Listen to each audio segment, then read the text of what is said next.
is heaven south of Agate, Tourist Mountain, City Bay River. All is lonely, lonely in the sky. Taste of tuba, gum in my eyes. Country road, take me home to the place that I belong. Down by that land, well, that's my home. Take me home, country road. When I was a pretty little baby, my mama would wrap me in my cradle in my home. That land feels back home. It was down in Mount Lamb, Manata, Sona, Ipuwa, Naugan, my home. Lamb feels back home. Oh, when the it's too rough to get taste of it. Don't look at my mom, my home. That land feels back home.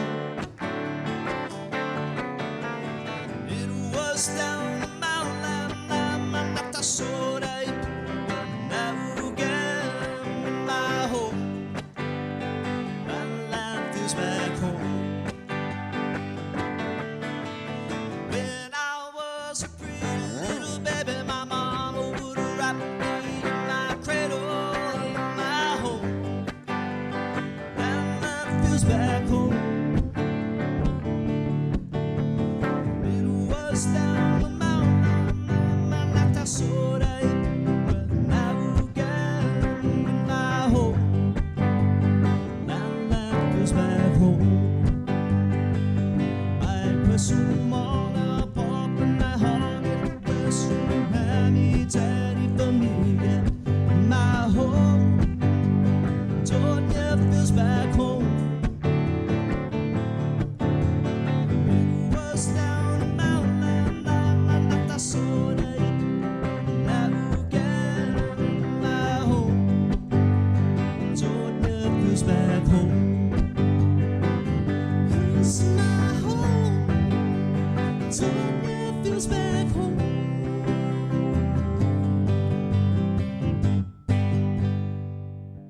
Breeze 93.9 FM. Feel the music.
It's Breezy 93.9 FM.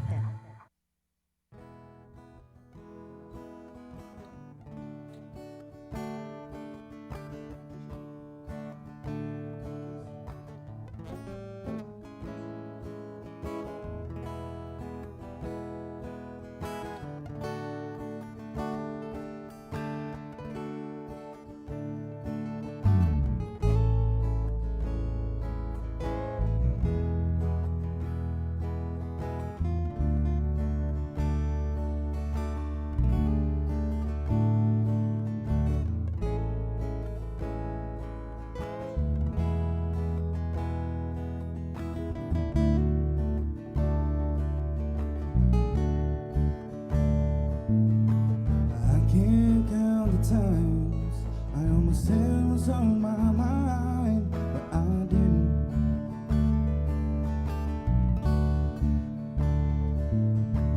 Just the other day, I wrote down all the things I'd say, but I couldn't.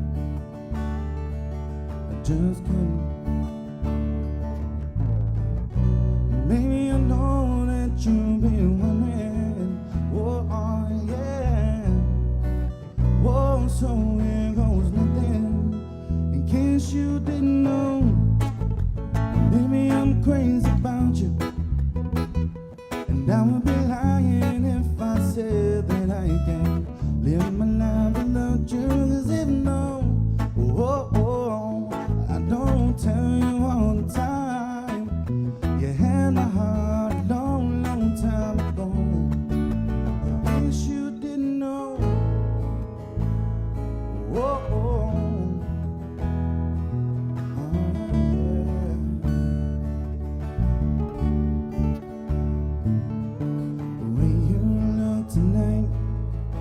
Second glass of wine, that did it.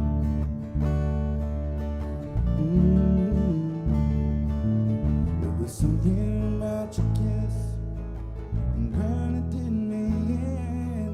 You got me thinking, I'm thinking. One of the things that I've been feeling, oh yeah. Whoa, it's time you hear me. In case you didn't know, baby, I'm crazy about you. And I would be lying if I said that I can't live my life without you. Cause if no, I don't tell you all the time. You had my heart a long, long time ago. In case you didn't know, baby, I'm crazy about you. And I would be lying if I said that I can live my life without you. Cause even though I don't tell you all the time, you had my heart a long, long time ago. In case you didn't know.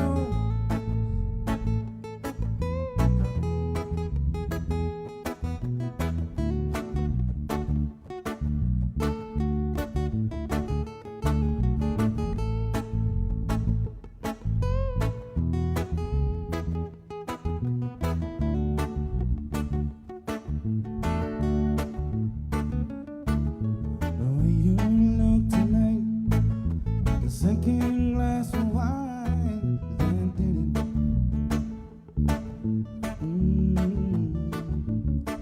There was something about your kiss, so girl, you did me in. You got me thinking, well, I'm thinking, baby, I know that you've been wondering, oh yeah. Whoa, so here goes nothing. Guess you didn't know, baby, I'm crazy about you. And I won't be lying if I said that I can't live my life without you. Cause even though, I don't tell you all the time. You had my heart a long, long time ago. In case you didn't know, so baby, I'm crazy about you. And I won't be lying if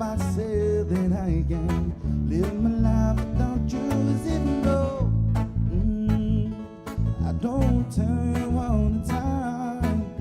You had my heart a long, long time ago. Said you had my heart a long, long time ago. You had my heart a long, long time ago. In case you didn't know. Sinja uli die sombranza maak et zu ita saluda antes di niga Radzaudzan malak estrezas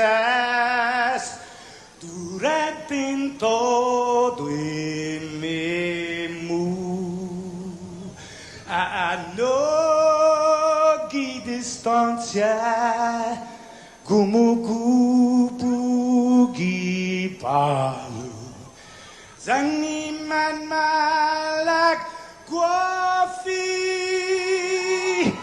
Ikonum nasugi airi prebatu la noci nai banderata gaigi pues atan fanni bandera kau Esta pagua pumalapa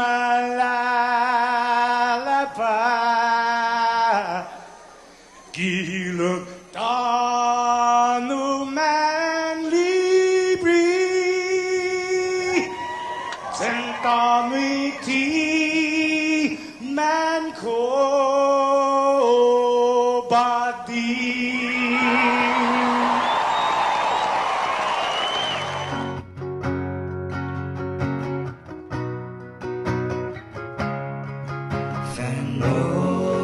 Chamoru Pulitanota Kantai Matuno Nyagitoru Iluga Paraiona Parai Gloria Abiba Isla Senpara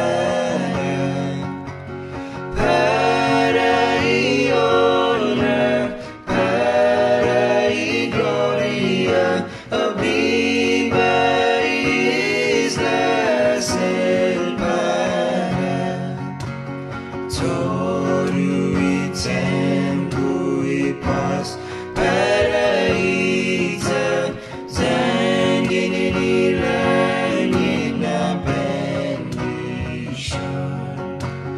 Contra perigo na avança fuam Deus proteis landon Contra perigo na avança fuam Deus proteis landon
Magkakanfitik mo rin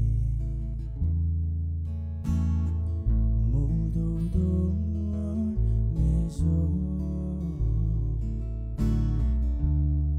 Tibwerikin fudum Meri veri rao Minni gasagase Magkakanfitik mo rin Mododong meso Tibwerikin fudum Meri veri rao Minni gasagase Neminaru puede orco se tiene como sabido Cosa vuoi sabido eri ai risingavoro Ferito mai nebi I giocare away the sea E se secco fish Ma può anche pari Neminaru puede orco se tiene como sabido Cosa vuoi sabido eri ai risingavoro Ferito mai nebi I giocare away the sea E se secco fish Ma può anche pari Ma che ontong nieri Nieri E fere chieri Chieri Rispetti su Spacchi fuoco Ngang mi sai da udre Magi ontong nieri Nieri E fere chieri Chieri Rispetti su Spacchi fuoco Ngang mi sai da udre Neminaru puede orco se tiene como sabido Cosa vuoi sabido eri ai risingavoro Ferito mai nebi I giocare away the sea E se secco fish Ma può anche pari Neminaru puede orco se tiene como sabido Cosa vuoi sabido eri ai risingavoro Ferito mai nebi I giocare away the sea E se secco fish Ma può anche pari Ma che ontong nieri Nieri Chieri Rispetti su Spacchi fuoco Non mi sai da udre Ma che ontong nieri E fere chieri Rispetti su Spacchi fuoco Non mi sai da udre Neminaru puede orco se tiene como sabido Cosa vuoi sabido eri ai risingavoro Ferito mai nebi I giocare away the sea E se secco fish Ma può anche pari Neminaru puede orco se tiene como sabido Cosa vuoi sabido eri ai risingavoro Ferito mai nebi I giocare away the sea E se secco fish Ma può anche pari Magkakanfitik mo rin Mododong meso Tibwerikin fudum Meri veri rao Minni gasagase Magkakanfitik mo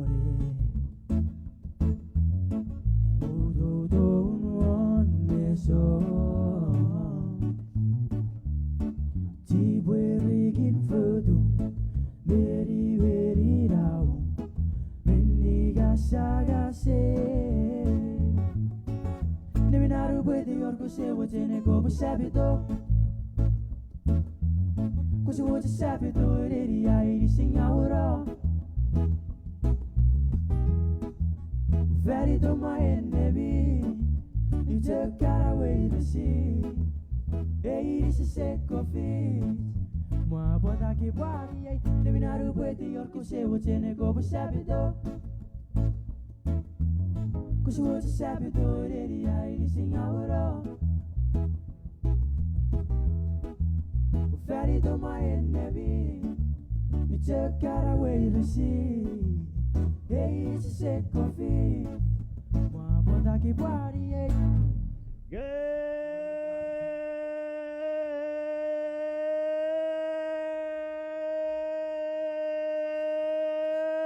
Good morning, Guam! Ah! Monday! Oh! Right on. Good morning, Sabrina Salas Mantonani. Good morning. Now, Morning, Jason. I am proudly cheering for Team USA in the Olympics, but I gotta say, Vive la France! His 'Cause friends, they spanked the US today. they're spanking the U.S. right now. Well, Is that this what is it is? actually a repeat. Basketball. Yeah, sorry, spoiler alert. All right. We did not win. That's that Euro crossover. Yeah, but no, France look really, really good, and to their credit, they've got like 3 or 4 players who are in the NBA. Does Tony Parker play for them? Tony's retired, but Oh, Rudy okay. Gobert, the 3-time defensive player of the year, Oh, is yeah, their yeah. starting center. Oui. Voulez-vous? They have that certain je ne sais quoi. Hey, it's Monday. Hey, Bree, what's up? Nothing. What kind of show are we going to have today? I don't know. You set the rundown. I Tell did. me. Yeah, we're going to have a good one. But there was a development over the weekend. What, we got an ARPA plan? No, from the lieutenant governor. I guess there was he's trying to streamline. Well, the name of the release was Streamlining the RISE Act.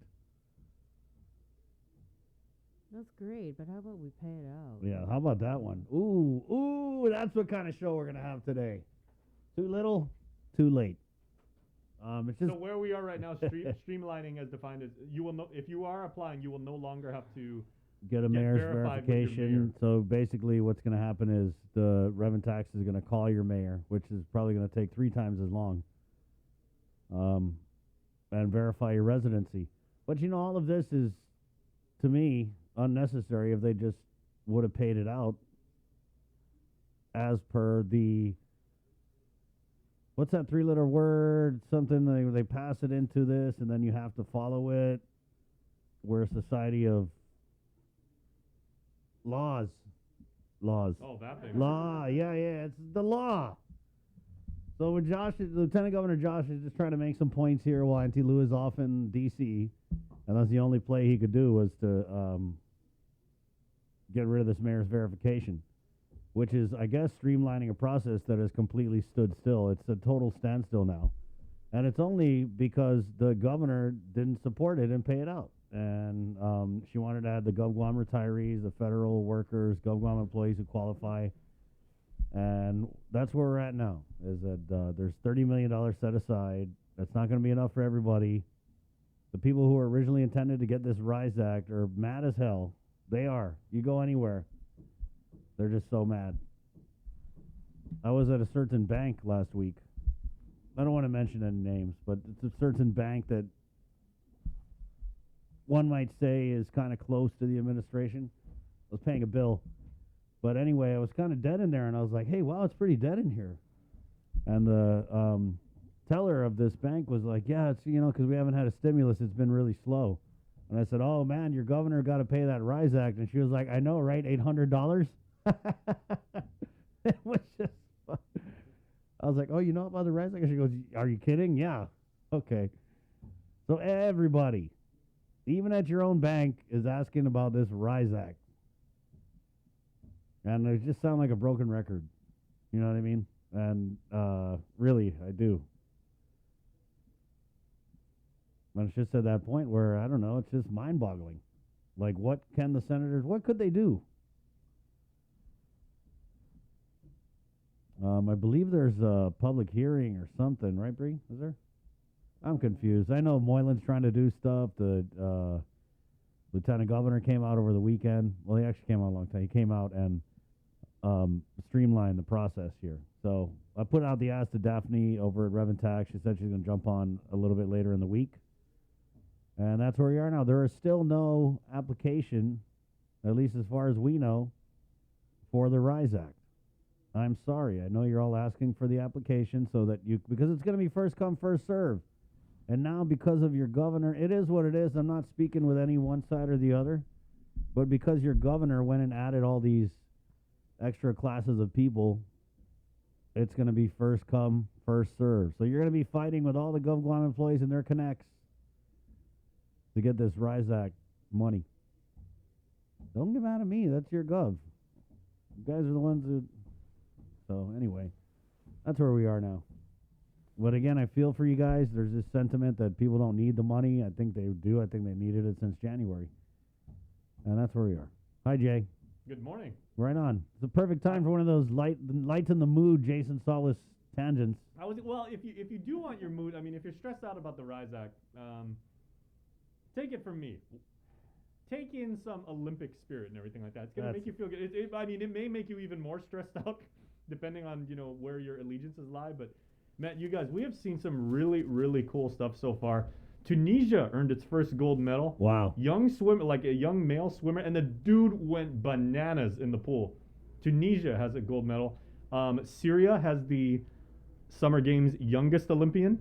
She got knocked out in her first match. She's a table tennis player, 12 years old. There's knockouts in table tennis? Yeah. Well, basically, she's out of the tournament because she lost her first match. But 12 years old. Wow. And she even said, she goes, I know I'm a winner just by having made it here. She goes, yeah, I didn't win my match and I won't advance and I can't play for a medal for Syria, but she's like, there is merit in me actually making it. 12 years old. Wow. That's crazy. Remember when Carrie Strug landed the Yeah. she did like the vault? She was 15 at the time, 16? 12 years old. What were you doing when you were 12 years old? That was... Oh boy. What was I doing when I was 12 years old? You know what I was Jason? doing? You know what I was doing when I was 12 years old? I was watching He-Man and the Masters of the Universe. Right. Ironically, It's back. I was watching the new Masters of the Universe Revelation series on Netflix, which is mind-blowing. It's super cool. You Is guys it should check that out still too. like kiddie-like, or is it for grown-ups? It will appeal to both. I mean, there's Okay. the story is a little bit more like advanced than the one that we grew up with, you know, where it's all about Who's some the main moral- baddie? It's still Skeletor. Oh, Skeletor. Yeah. Right on. Who is voiced by Mark Hamill.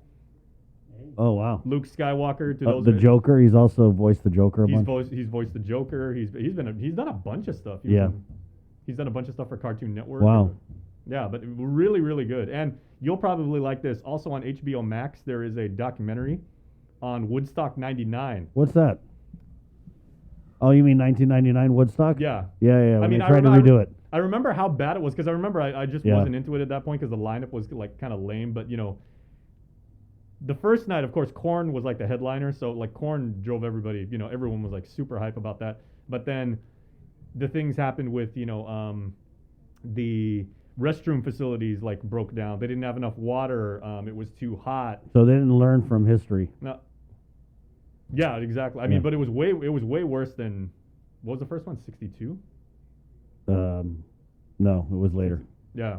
Yeah, but you talk about all this stuff on you do this great podcast, right, on all the streaming stuff? Yeah, so Ken St. Nicholas and I, we're actually probably going to talk about a lot of this stuff this week.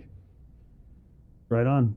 Something else we're probably going to talk about this week is that there was another thing. So there's the RISE Act, which is the really hot issue, and then there's the that other big thing, huge thing, $600 million plan. Yeah, the ARPA plan. What was that? The ARP plan that no one's seen. Yeah, no one has seen this invisible plan. This is crazy. How are these senators letting this administration get away with this? It's Well, nuts. we have a acting lieutenant governor. Oh, we do have.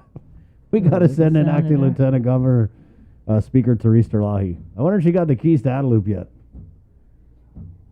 I don't know. I think it's time for some new and creative ways to figure this out, because this is, to me, it's just crazy, and I don't even know what to say about it anymore. It's like the Rise Act.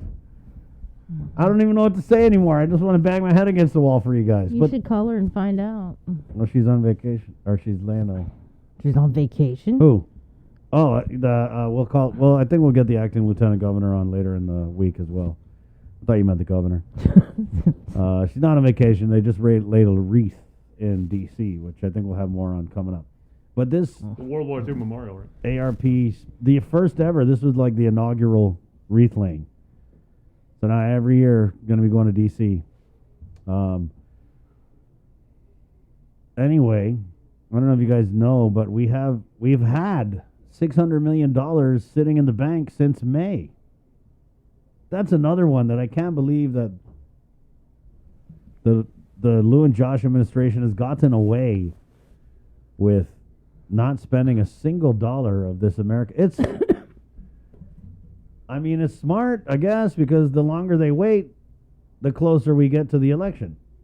Which now it's taken, that's what people are saying now. First they were like, oh, they wanted to sit in the banks, it's going to gain interest, everyone's going to get rich. And then now it's like, oh, they're holding on to it for the election. But we don't know because we don't hear anything. They don't hear anything. It was way in the beginning, Crystal was coming out. She was saying, oh, there's a guidance. There's a public comment period that ends July 16th. And then we come to find out that actually what states and territories are turning in, was it the end of this month or the end of August? They're already starting to turn in their reports, their spending reports, because guess what they're doing in other places? Guess what they're doing up in the CNMI? Guess. Come on, guys, guess. Take a wild guess. Guess what they're doing with their American Rescue Plan funds? Guess. Come on, Bree. Humor me. Take a wild guess. Guess what they're doing with their ARPA money up in Saipan and Tinian and Luta? They're doing what you probably should. Spending it. They're Okay, spending let's it. move on. They're spending it. Thank you, Bree. Thank you for playing along. Yeah, they're spending it, guys. They're spending their ARPA money. Meanwhile, you guys got to beg the governor for a RISE Act, which is entitled to you by law. It's crazy. Crazy Monday. That it's a law. She's supposed to pay it to you. But now you got to do these backflips through all these hoops, and then they're like, Lieutenant Governor Josh is like, oh, let's take away one hoop. Okay, yay, I saved the day. It's frankly ridiculous. But you know what? By election time next year, you guys aren't going to remember this. No one's going to remember this. But to me, it's criminal. It's really it's almost criminal that they made you wait. This has been a law since December. It's also criminal that we don't know anything about what they're going to do with this money. And no one's saying anything. They got a whole communications army up at Adelup that doesn't communicate anything. Anyway, it's Monday, guys. Did I mention Tunisia has their first gold medal? Yes, way to go, In Tunisia. Congratulations, Tunisia. A day. Let's go ahead and get into the show. Why not? Oh, Debbie Davis, by the way, thank you. Yeah, she goes, the first Woodstock was in 69. How did I not remember that? Yeah. I was going to say 69. Summer of 69. Right. Not just the There's Bryan a Adams song about it. Yeah. Yeah, that's right. So what are they going to do? I don't know why they haven't taken anyone to court. I don't know. I just thought, maybe I'm just a dummy, but to me in my mind, it's like, oh, when you got to take them to court. Yep, got to take them to court. Her. Take her to court. File the RISE Act. Do one of those things. What's that thing where they sued to force them to build a website to post the doctors? The Patient Protection Act. Yeah, there was a mandamus or something, right? Yeah, it was filed in court. The hearing is in August. Yeah. But on July, 18th, the Guam Board of Medical Examiners actually launched their website. Right, yeah. This But is the it most doesn't- homemade website ever. But it doesn't necessarily show if any doctors have been disciplined. It just allows people the opportunity to file a complaint. There's a form online. Yeah. So if you are familiar with the law says that you have to post any doctors that have ever been disciplined. I guess no doctors have ever been disciplined. That's amazing. Yeah, but why don't they take her to court and do one of those things where you tell the court, like, hey, make her say why she's not paying it? We got a Democrat majority over the legislature. That's what it is, yeah. And Do you where think is... any of them are going to do anything? It's just crazy. I would expect Senator Regine Bisco Lee to say something on this. I mean, I know she's not a senator anymore, but I just feel like that was her baby. And she even had an impassioned speech on the floor where she said, what was it? Gov Guam, check your privilege. Ooh. But haven't heard a peep. Probably because you're right, they're Democrats, and you know if there was any move to be made, then you know Governor Liu can bully her votes down the legislature, and then you know it probably wouldn't pass. No, but just to go back to the RISE Act and this Yeah. whole like, oh, you don't have to wait in line anymore. We could have done this a long time ago. It isn't like senators have been asking. We need to just go. You know, we don't need to do all of this, and all of a sudden it's like, oh yeah, we don't need to do this. Yeah. Well, I think they've been busy though, celebrating maybe. Yeah, I don't know. It's to me, it's I don't even know what to say anymore. Really disappointed, very disappointed. Oh man, I used to hate that when they say it. It's like, yeah, you could be mad, but you know what? I'm disappointed in this administration. Disappointed that they're doing this to our people, not just with the RISE Act, but with this American Rescue Plan spend plan. We deserve to know this stuff. It's not top secret, but they treat it like it's top secret, and it goes back to that slogan. What was the slogan when they ran? I am in, which implies that you have to be in. But guess what? Newsflash, we can't all be in, guys. We can't all be in. And right now, we out. Hey, anyway, Sean Gabatata is coming on the show. He's got this podcast, Jay. What's on the KUAM podcast network? Yeah, speaking of podcasts, people are asking what's up with yours. When is that coming out? Because we talked, talking about Chamorro exorcisms. Yeah. And Tautomona Don't give it away, dude. People listen and they're going to take our idea. No, don't say anything. Well, if you don't get it out pretty soon, someone is going to get it. So I've been working on it. I just want to make it good for you guys. we've been working on this thing for 3 weeks. Wow. I feel like I'm going to get called into a meeting today. It's coming, guys. This week, right? Yeah. I believe, No, it's right? not. I'm going to record the whole season and then I'm going to put it out. Well, now you guys all know. Thank you, Jay. binge Thank you very listening. much, Jason. Binge listening, nice. Yeah. Very cool. Okay. Well, speaking of Sean, he's going to talk about his podcast, but also getting back to the Olympics, Sean has been That's what right. they call like the chef de mission, the official delegate. And Brie, how many times did he cover like for KU? I believe he's covered like 3 Olympics. Oh, don't. I know when I started here in '99, he went to Sydney for the 2000 games. I believe he also, I think prior to that he was in Atlanta. But he's covered several of them. He's done South Pacific, what used to be the SPG, and now it's just the Pacific Games, Micronesian Games, and everything like that. He's very, very experienced when it comes to the diplomacy, the spectacle, the scope. And Right. Dave Delgado, we had him go and cover SPG. I want to say maybe. Was it 2015? It was well, maybe even before that, but it was a Yeah, while it was ago. before that. And people just think, oh man, that's the best gig in all of media. You get to go and like watch sports. You are busting your butt for Yeah. like 19 hours a day. You're whatever the host nation is, you're going all over the city. You're going from the north end to the south end, all points in between. And then you watch these games, take notes, and then when you get back, you've got to do phone reports. Oh, What would yeah. now be like Zoom reports. You've got to write up, an insane number of stories. And do all of that and capture, get interviews with people and get a sense of context. And you do that for 2 weeks straight. I mean, it is not a cakewalk. So I have ultimate respect for anybody who covers the Olympics like that. Right on. So we'll probably talk to him about that. Yeah. Mayor Jesse Alec, the Mayor's Council of Guam president. Obviously, they're going to react to this new news out of Adelup. And then we're switching it up for our work week weather, Jay. Yeah, so of course, Landon, he actually sent me some. He's either the happiest guy or he can never get away from work because he just landed in Daytona and sent me like this wonderful video. And he's got a tropical disturbance coming to where he's at. Wow. So we're getting his twin brother. Yeah, so Brandon Idlet is going to come on and he's going to tell us, especially what was up with the weather this weekend because, Yeah, I heard that there's some weather for this week, too. yeah, and I think feeder band stuff and, Feeder band activity. yeah, Brandon's going to break that all down and everything like that and explain, how much rain we'll get. Yeah. Of course, we had, there is I believe, there's a flood watch in effect until Tuesday. Flash flood warning for Yeah, the flash weekend. flood, yeah. You know what, though? What the rain is? God is crying because Governor Liu doesn't want to pay the RISE Act. True story. 641. Hey, my name's Chris. This is the link. Miss the link, miss a lot. It's brought to you by Pacific Points, Calvo Enterprises, ITD, and Jack in the Box. How was your weekend, may I ask? That's very good. Coming up on the show, Dr. Juan Flores, Catholic School Superintendent. Mark Scott of the Guam Guard. Update, there's a whole training flooded it. 2 months flooded with, there's 1 million military personnel here from different nations. I saw a bunch of them out this weekend. I saw some Japanese military. Oh, yeah, I was over in Ordit yesterday because my cousin had a birthday party for her twin sons and everything like that. So I took my mom over to the party, and I saw a lot of members of the Guard, just out. I saw a lot of heavy equipment, a lot of machinery, around. They're doing their duty. Bless you, Bree. Excuse me. Pinky Lujan, Junior Achievement Guam, Jay. Yeah, Junior Achievement's doing some really cool things. Of course, it's a new year, and JA always has plans to turn out, foster the entrepreneurial spirit in aspiring young minds, and we're going to find out what they've got for the upcoming school year.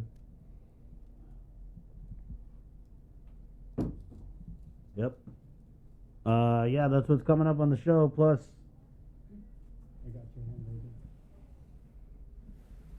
a whole lot more. We got Cover Me, which is brought to you by our friends at Burger King and Docomo Pacific at 6:42. And then, Sean Gumatato, like I said, coming on about his That's It, That's All podcast. We'll probably talk a little bit of Olympics. What did you cook this weekend? You always tend to cook real cool stuff over Yeah, I didn't really. I went to brunch yesterday, had leftovers last night. I ate Thai Saturday. I actually got sick this weekend. Oh, no. Yeah. So, I don't know if you guys heard Friday, I was sneezing and stuff, right? Yeah. So I had a runny nose and I was congested Friday and then a little bit Saturday too. But I did that nasal rinse thing. You guys ever done that? Oh, the neti pot? It wasn't the neti pot. It was the other one. Oh, yeah. the flush. Yeah, the flush. Yeah, oh, I do that all the time. Yeah. That really, really works. Wow. Yeah, it does. It can be gross, admit. But yeah, it's hard if you haven't done it in a while because you get it down the throat. You know what I mean? You do that. If you guys try this out, it's pretty cool. It's very liberating. Yeah, you tilt your head to one side, you open your mouth, and then you take it's basically like a saline solution. Yeah. And then it mix runs it up your nostril, then it comes down the you other. feel it go through your Yeah. forehead. Cool. So I haven't done it in a while, and I was just thinking wow, this is all booger germs from COVID, the whole COVID pandemic. I never nasal rinsed. So I did that and actually had Vicks rubbed on my chest over the weekend. So that was cool. Oh, it was like a flashback. You went old school. Always, bro. 6:44. Did you get Salumpus?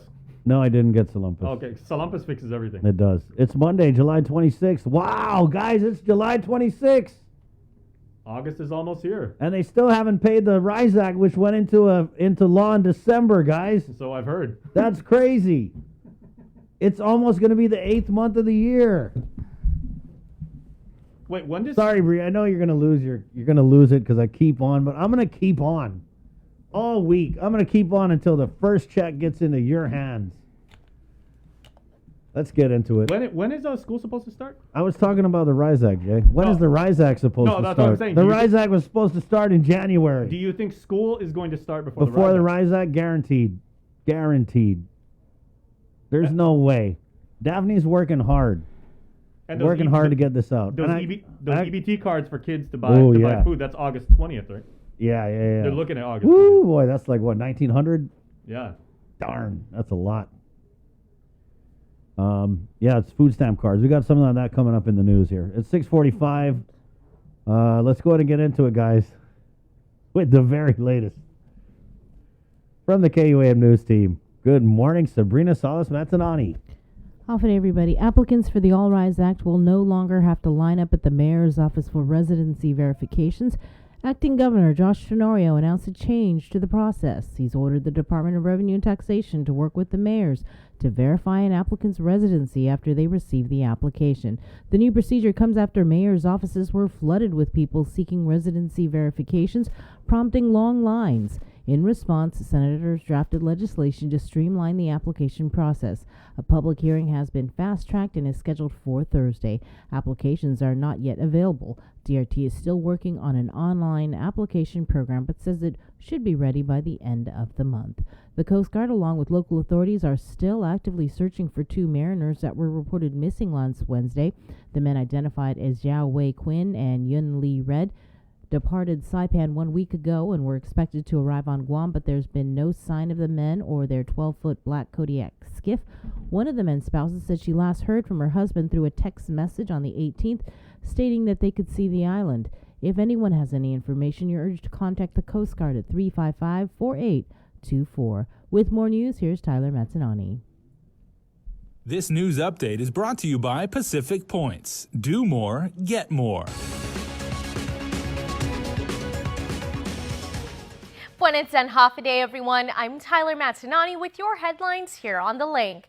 A bill to authorize the financing of a new $1 billion medical center for excellence that will include a new hospital, public health, and behavioral health facilities is back in play. Senator Joe San Agustin brought his measure back to the committee to be amended, and on Friday, the new version underwent a public hearing. Nestor Lecanto reports. All in favor, please. Faced with stiff opposition to the measure during session earlier this month, Senator San Agustin pulled back his bill to incorporate the concerns raised.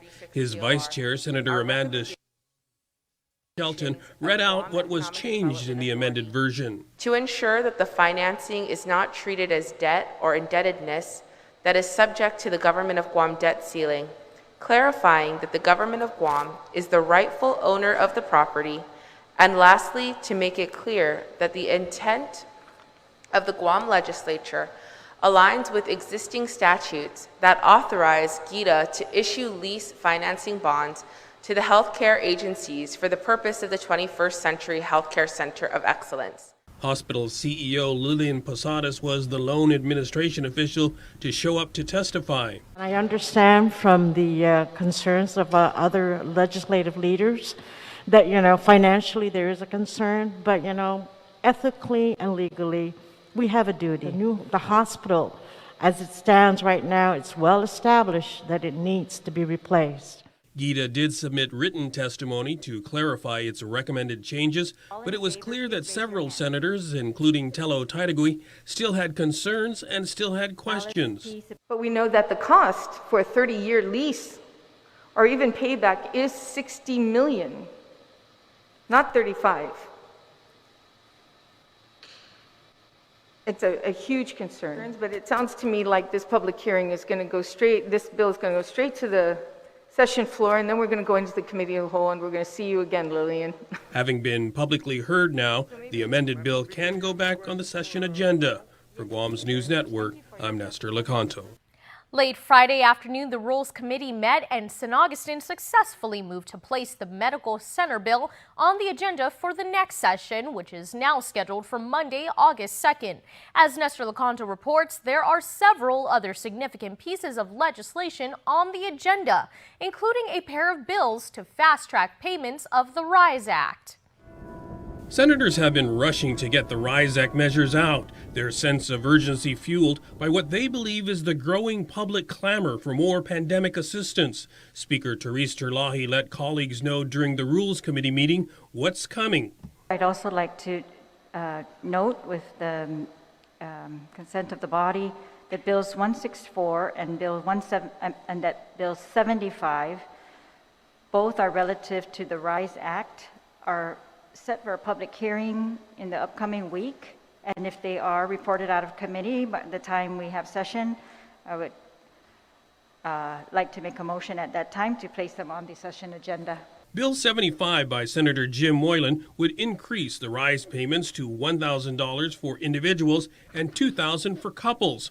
Bill 164 by Terlahi, Moylan, and Senator Joe San Agustin would remove the $30 million cap on RISE payments and give Revenue Tax more flexibility in what documents are needed to file an application. The public hearing for Bill 74 is scheduled for next Wednesday. The hearing for 164 will be on Thursday. Also on the agenda was San Agustin's bill to authorize financing for a new high-rise, high-tech corrections facility and a confirmation vote on the nomination of attorney Alberto Tolentino as the next Superior Court judge. For Guam's News Network, I'm Nestor Lecanto. After taking on these bills, lawmakers are expected to spend the rest of August deliberating on the Budget Act, which they must pass by the end of the month. Superior Court presiding Judge Alberto Lamarena has ordered a forensic examination for 27-year-old John Richard Bass III. He has pled not guilty to the murder of 39-year-old Virginia Laguarnia by reason of mental illness. Bass is accused of murdering Laguarnia at the Hotel Mayana last month and stabbing a 19-year-old woman. A competency hearing is scheduled for August 20th at 10 a.m. Trial is scheduled to begin on August 4th for joiner Scott Sked and Rudy Kanata. The two are accused of murdering former UMatic Mayor Daniel Sanchez last April. During today's proceedings, a motion was made to sever their cases. As we reported, attorney Terrence Timblin was the latest attorney appointed to represent Sked. He marks her 6th legal counsel. Sked waived her rights to a speedy trial. A hearing on the motion to separate the cases has been scheduled for July 28th. The Attorney General's independent investigative team has released the findings of an autopsy on 49-year-old Fowler Fabian. The results confirm he died of a single gunshot wound. Fabian was shot into Muning earlier this month by an off-duty police officer. The AG's office will provide more information as the investigation continues. They have already, though, released surveillance video of the incident and conducted several interviews. The ITT also confirmed a knife was confiscated at the scene of the incident. That's it for now. We'll see you tonight for KUAM News Primetime. This news update is brought to you by Pacific Points. Do more, get more.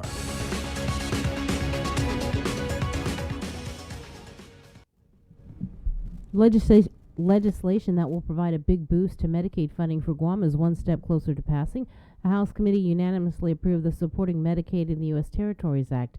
Congressman Michael St. Nicholas says the measure extends for 8 years, 83 to 17 federal matching for territories, including Guam.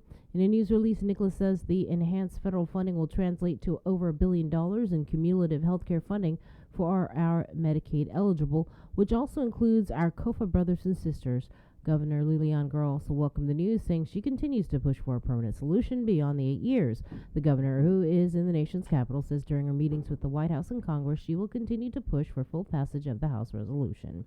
In regional news, Ivan Blanco, he's a representative in the 22nd Northern Marianas Commonwealth Legislature, passed away recently. In a proclamation from CNMI Governor Ralph Torres, he states Congressman Blanco was a true statesman in every sense of the title. He was humble, intelligent, and passionate, and he held a deep love for our islands and the people who call them home. The Republican Party of Guam issuing a release with Chairman Juan Carlos Benitez saying he was not only a great public servant but a dedicated family man and friend. His leadership will be missed. Blanco was 45 and survived by his wife Carmen and their children. Some charter school heads are not in full support of a bill that would mandate all teachers employed at the Guam charter schools receive the same certification as Guam Department of Education instructors. Isaiah Uggan has more. On behalf of the Guam Youth Congress, Senator Amanda Shelton proposed Bill 161-36, which would require all teachers employed at Guam charter schools to be certified by the Guam Commission on Educator Certification. The original charter school law allows them the freedom from the regulations that govern traditional public schools currently.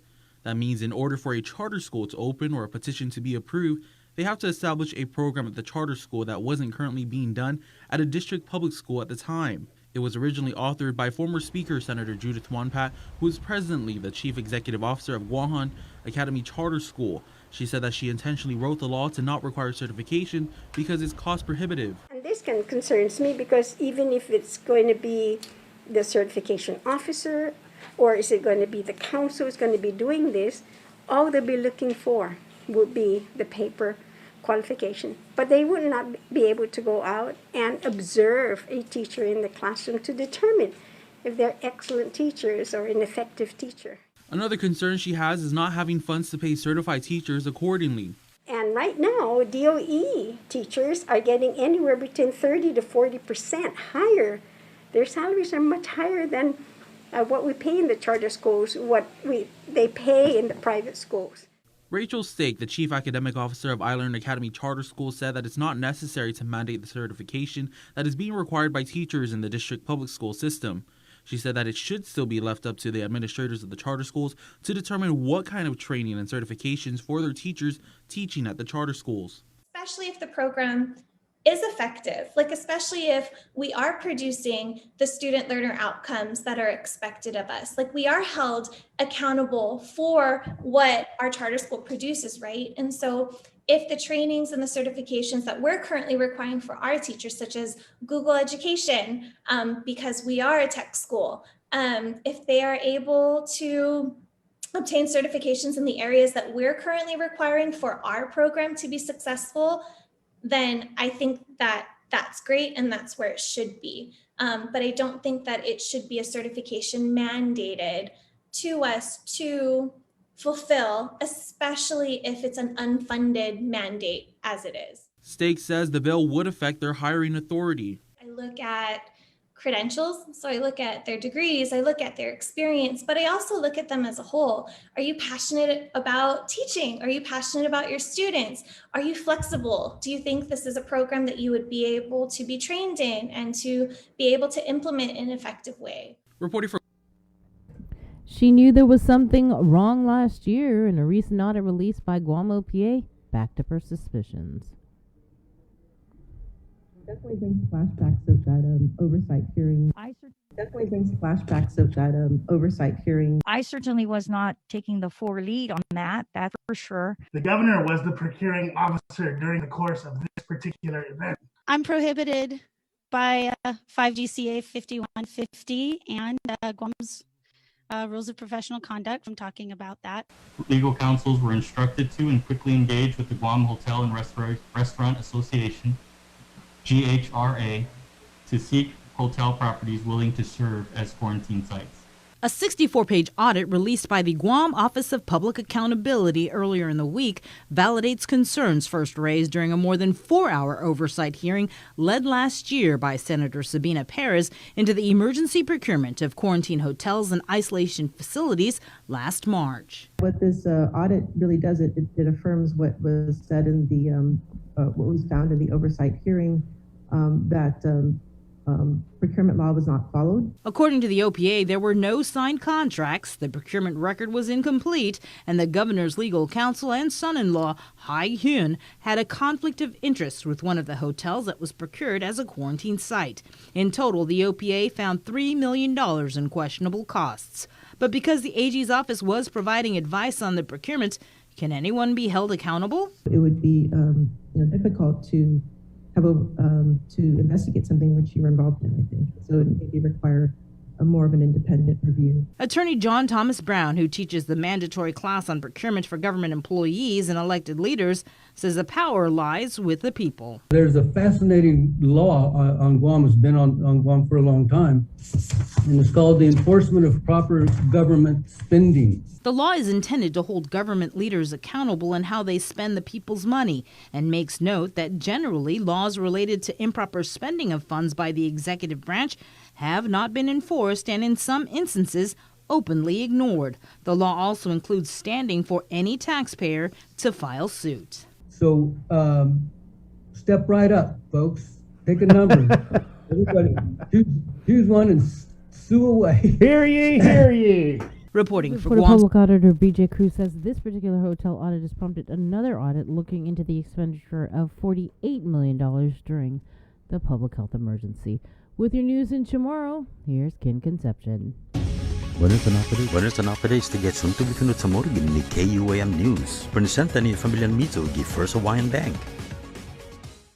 Aja legislación sampai hasil salapi Medicaid ni mapatumagi guahan sa umanaumat na talo mas para umapasa. Ikomite ni House sa mapasa na bill ni mafananaan supporting Medicaid and the U.S. Territories Act. Delegado Michael San Nicolas sa sangan na na bill sa extendi para 8 años at matching fund Medicaid para teritoryo sihan yung sumano guan desde 1963 na sakan esta 2017 na sakan. Gizon na news release sa Nicolas sa sangan na esti na salapi sa maski bizon pesos per todo para napasalud para di siya man kwalifika kung todo ya di siya mangayi gwini sa goni Compact of Free Association. Elinga magahaga luliang ground na san mole kestina asunto za protsonic much more na permanente na conforma zangin makpo i 8 años na tempo. Elinga na gidurantin meeting niya sa ni White House sa ni Kongreso ng Amerika sampi at sonic esti mas na artikulo gini ni House na humapasa. Gimos asunto, iwas Alberto Lamorena sa Orden Forensic Examination para si John Richard Bass III, 27 anos na edad. Hapidgwi si Bass not guilty pudi sa Kenya na puno si Virginia Laguardia, 39 anos na edad, sa pudi manalangon lang nga. Esta maorden si Bass na para psychiatric evaluation na maschedule para dia 20 de Julio. As a competency hearing sa maschedule para dia 20 de Agosto, galas 10 egan. Masaki si Bass na puno sa mesa sa Laguardia gihote o mayana gizatamuning, dyan na sesyon 19 anos na Palawan. Mas gin ni KUAM, at si Independent Investigative Team gin ni opisina ni Rada Bagao, sa malangno si Senada niya giatap sa Failer Fabian, 49 anos na edad. Makonfirma na pinino si Fabian yung tiruha na pinaki. Pinaki si Fabian yung oficial polisiya ni off-duty, gizatamuning gitinituhon estinames. Siyempre on managwahan ni opisina ni Rada Bagao mas informasyon mentres matsagugon mo na investigasyon niya. Ma-release esta video niya dyan na sinisedi, sa mamanintrebista oto siya na tautawgi. Makonform mi loki ni ITT na masoda sesi gilugar sinisedi.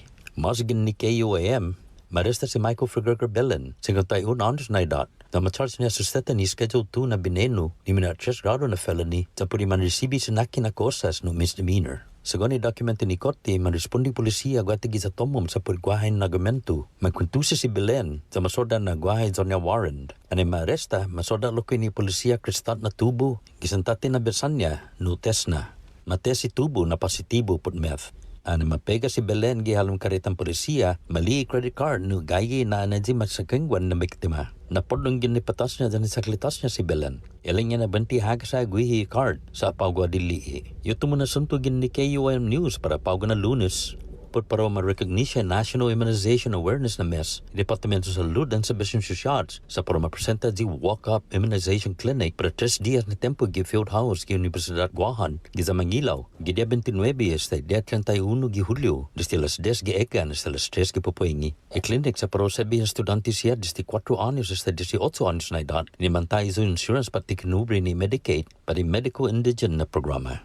Imanay na tani para fan sauna gwini sa David yung fangaizo record ni nakuna para fan halm gwini na programa. E varicella vaccine pat binakunan chickenpox, PPD test pat binakunan TB, dyan i-recognosan ni tato tao pat physical exams at tiparo managwaha. Yung estudantes yan ay mangaizo private healthcare na insurance sa timang kwalifika para este na sibisyo. Immunization clinic sa para mapolo gisiparo na lugar gihalo mi field house. Sago deste clinic para ibinakunan COVID-19. Estudanti siya ni 12 anos na edad para ulo sa mangkwalifika para fan mabakuna no Pfizer BioNTech para COVID-19. Mamakumbibida ado siya ay walk-ins padhadzi malago mabakuna.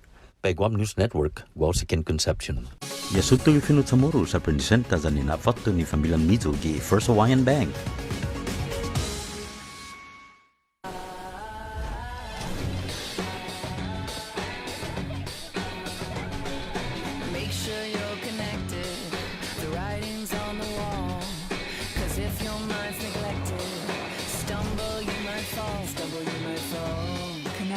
Is a human necessity, one we need today more than ever. And with the new First Hawaiian Bank mobile app, you can stay just as connected to your finances. And it all starts with yes.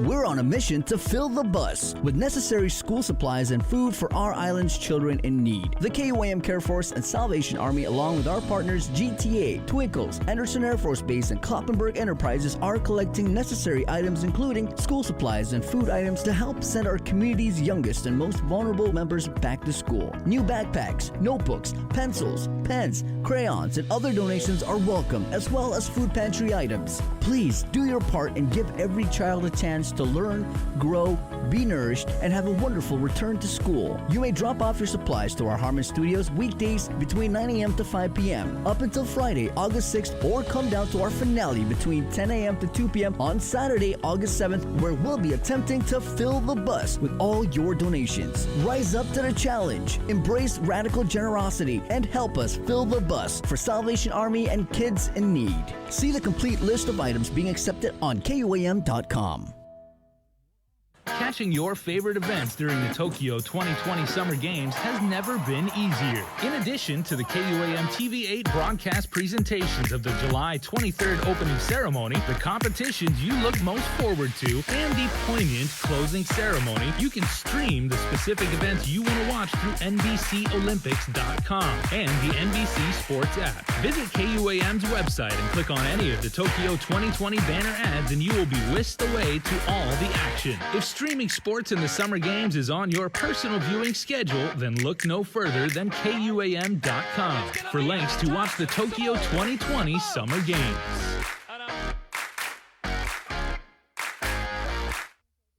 KUAM Digital presents a series highlighting the wide array of talents on our island. Whether they're a standout gamer, extreme athlete, performer, or have a unique skill to show off, we're showcasing them every month on Wow Factor. Brought to you by Mountain Dew. Do the do.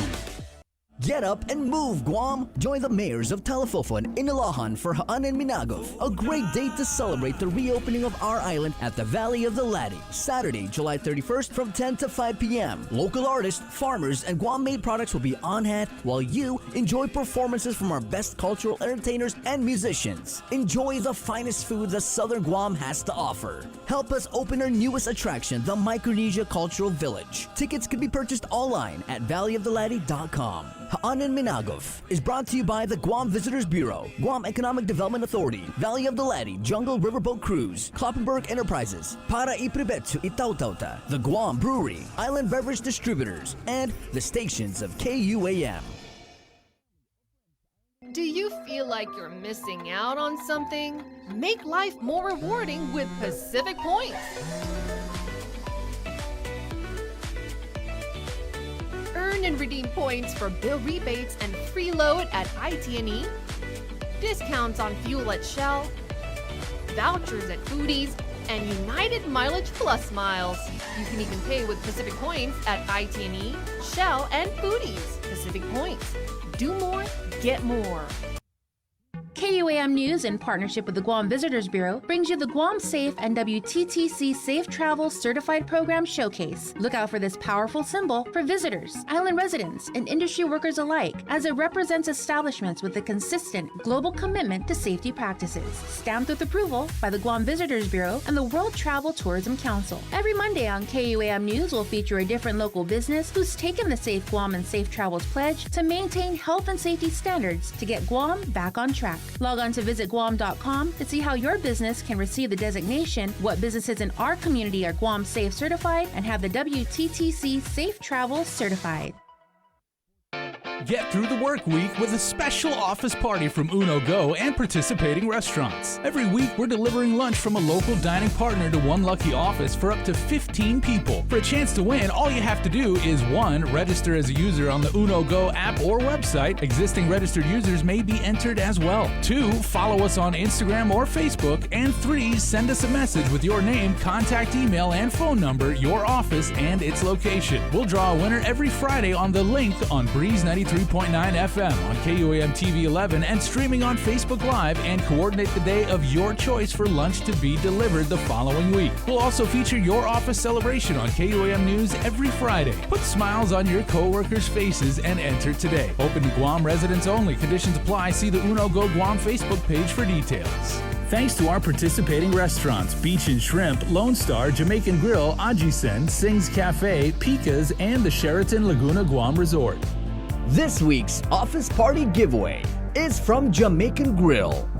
Enter today to win. The relationship between Guam and Manila, Philippines is undeniable, as we share similar cultural traditions, history, and heritage. With generations of Filipinos calling Guam home, KUAM presents a monthly look at the capital city, featuring in-depth and engaging interviews on everything from medical tourism to new business and government leaders. Veteran newscaster Nestor Lecanto delivers Beyond Our Borders. This special program is brought to you by KFC. GU Self-Storage, conveniently located near the Harmon McDonald's. We offer affordable rates, online payments, and auto bill pay for your convenience. Plus gate access daily from 6 a.m. to 9 p.m. Call us today at 648-7867 for more information.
Well, I bet all those people who spent a couple days lining up at their mayor's offices are really annoyed at this. You don't have to line up at your mayor's office anymore. We're like, oh, now, Joshua. Oh man, 7:12. I waited in the rain last week. Yeah. Oh, now you want to undo it? Okay. Yeah. So, in case you missed it, applicants for the All rise. Act will no longer have to line up at their mayor's office for residency verifications. Acting Governor Josh Tenorio announced a change to the process. He has ordered the Department of Revenue and Taxation to work with the mayors to verify an applicant's residency after they receive the application. The new procedure comes after mayors' offices were flooded in it with people seeking residency verifications, prompting long lines. In response, senators drafted legislation to streamline the application process. A public hearing has been fast-tracked and is scheduled for Thursday. Applications are not yet available. DRT is still working on an online application program, but says it should be ready by the end of July. And we did reach out to Daphne Shimizu, Revenue Tax Director. She wants to come on later in the week, but she did tell me that they are trying to figure out how to kind of balance what an executive order says versus what the law says, which I'm pretty sure is what we're all trying to figure out nowadays. Sean Gumatata joins the show. Good morning, Sean. Hey, good morning, guys. And I was just flashbacking to that song and listened to it so many different times live, and Right. I cannot wait till we can listen to groups, down in and around the community. I think I heard it at Gef Pagu when I first heard that song. So it was. Yeah, that was was Big one of the Ben songs. and the Boys of Melissa doing Right. that. That's Bonito Na Lugat. That's a Mariana's Homegrown 2 cover. Yeah, I think Chuck McJohn. That's who I've heard perform it, and Right. see Uncle Toting. It was down at Gef Pagu. It was Wow. actually been a long time since that happened. Yeah, that's a flashback. Yep. Sean of the Good That's It, morning. That's All podcast. Good morning, my friend. Just your 2 cents really on this whole, well, I guess it's twofold we're talking about since the start of the show. Sure. The failure of the RISE Act, the fall. It's a RISE Act, but right now it's the Podung Act because it fell on their face. Can we write that down? Or not, no. Todd's at Rice. Right, Todd's at Rice. I think the biggest thing. Remember, when we think about where it all came from, we were on this program before. We talked about how the governor did not sign the RISE Act, and then it got enacted. So it was the intent of the administration to not execute that particular law. Obviously, over time. Then we have an executive order, which again kind of muddies the water a bit. So with that said, now we're coming back to another executive action, and maybe people's farmer tans aren't completely gone from the first 2 weeks of getting bombed in the sun to get a mayor's verification. But the idea of the process and work, I think residents, should be a little bit concerned that they're just kind of changing again the rules, or again moving goalposts that we talk about on this program all the time. Yeah, and it's crazy because so this one really gave me a headache. So the governor amended the RISE Act to make it the All RISE Act through executive order, and she included GovGuam retirees, GovGuam employees, eligible GovGuam and federal employees, but she didn't increase the funding. And so when I think it was Nestor or someone in the press conference that said, hey, so you added all these groups of people, but you didn't add any money. And she was like, oh, I have to follow what the law says. I can't amend the law through executive order. which is what she did when she included the GovGuam workers, retirees, and the federal employees. And now it looks like Lieutenant Governor Josh is getting into the swing of things by also appearing to amend what's needed. I mean, we all want this thing to get done quickly, but it, should have been done months ago. So to me, it's almost like too little, too late. I mean, unless you're going to come out and just pay the thing today, then why bother, Right. I mean, there's many ways you can skin the cat. Obviously, when you look at you want to add employees or not, you can go back and you take the entire amount by statute. You can divide it amongst every tax-paying citizen on Guam. You could do it that way. You could go and you can find, and you don't have to do the marriage verification for that because everyone would have had some kind of filing of taxes. That includes GovGuam employees, right? They're also part of that process. It's just how you did other programs that were related to the CARES Act. So it's not like they couldn't go back and try to do that, but there must have been a reason, and I just haven't really heard a real good one yet about what was the necessity of the application process in the first place? Because you've already had a census, you've already done these other things by statute. Is there something in the rule that you have to gather the data? I'm not sure what the why you would need to go that route. When you're right, Chris, you could have easily just printed out a bunch of checks with addresses to every resident on Guam and every household. I don't think that would have been too far gone in terms of people's support of that. Yeah, I mean, it's just also interesting that the governor, I think it was last year, she basically told the senators that you can't tell me what to do with this federal money. Well, I was at a meeting last week with some senators, and they said that they never seen kind of this push together of having all the senators agree to a plan for that would be signed off on the executive branch, which is interesting because the executive branch really doesn't need their input. It was like a pat on the back. If you look at the statute itself, the federal statute, it does ask for some level of interaction of the community. Okay, she got it. That doesn't necessarily mean they have to follow. Right. If you follow, right? Yeah. You can get all 15 senators, which represents our community. You can get mayors. You can get every club and organization in Guam to give input. But at the end of when there's about to be an action, the administration can actually move towards doing what they want to do. There's nothing they're saying that she can't. And so if it's a formality, then I think that they've accomplished exactly that, and then they'll move ahead with how they want to spend all those monies. I just wonder, how do you go from having unanimous support? I mean, all 15 senators signed that plan. I think it was only Senator Joanne Brown who didn't show up to the meeting. But how do you go from having all these senators backing this spending plan and backing the sentiment that the people of Guam should know how this $600 million is going to be spent? And so you have unanimous support for that. You have a meeting and then nothing at all. I mean, but think about it, Chris. I mean, in that meeting, what has changed? I mean, you have a lot of different things have been ebbing and flowing. Tourism is coming back. You're looking at trying to reopen the economy through and that important part. There's other things that are happening. You might have facilities that are broken down immediately.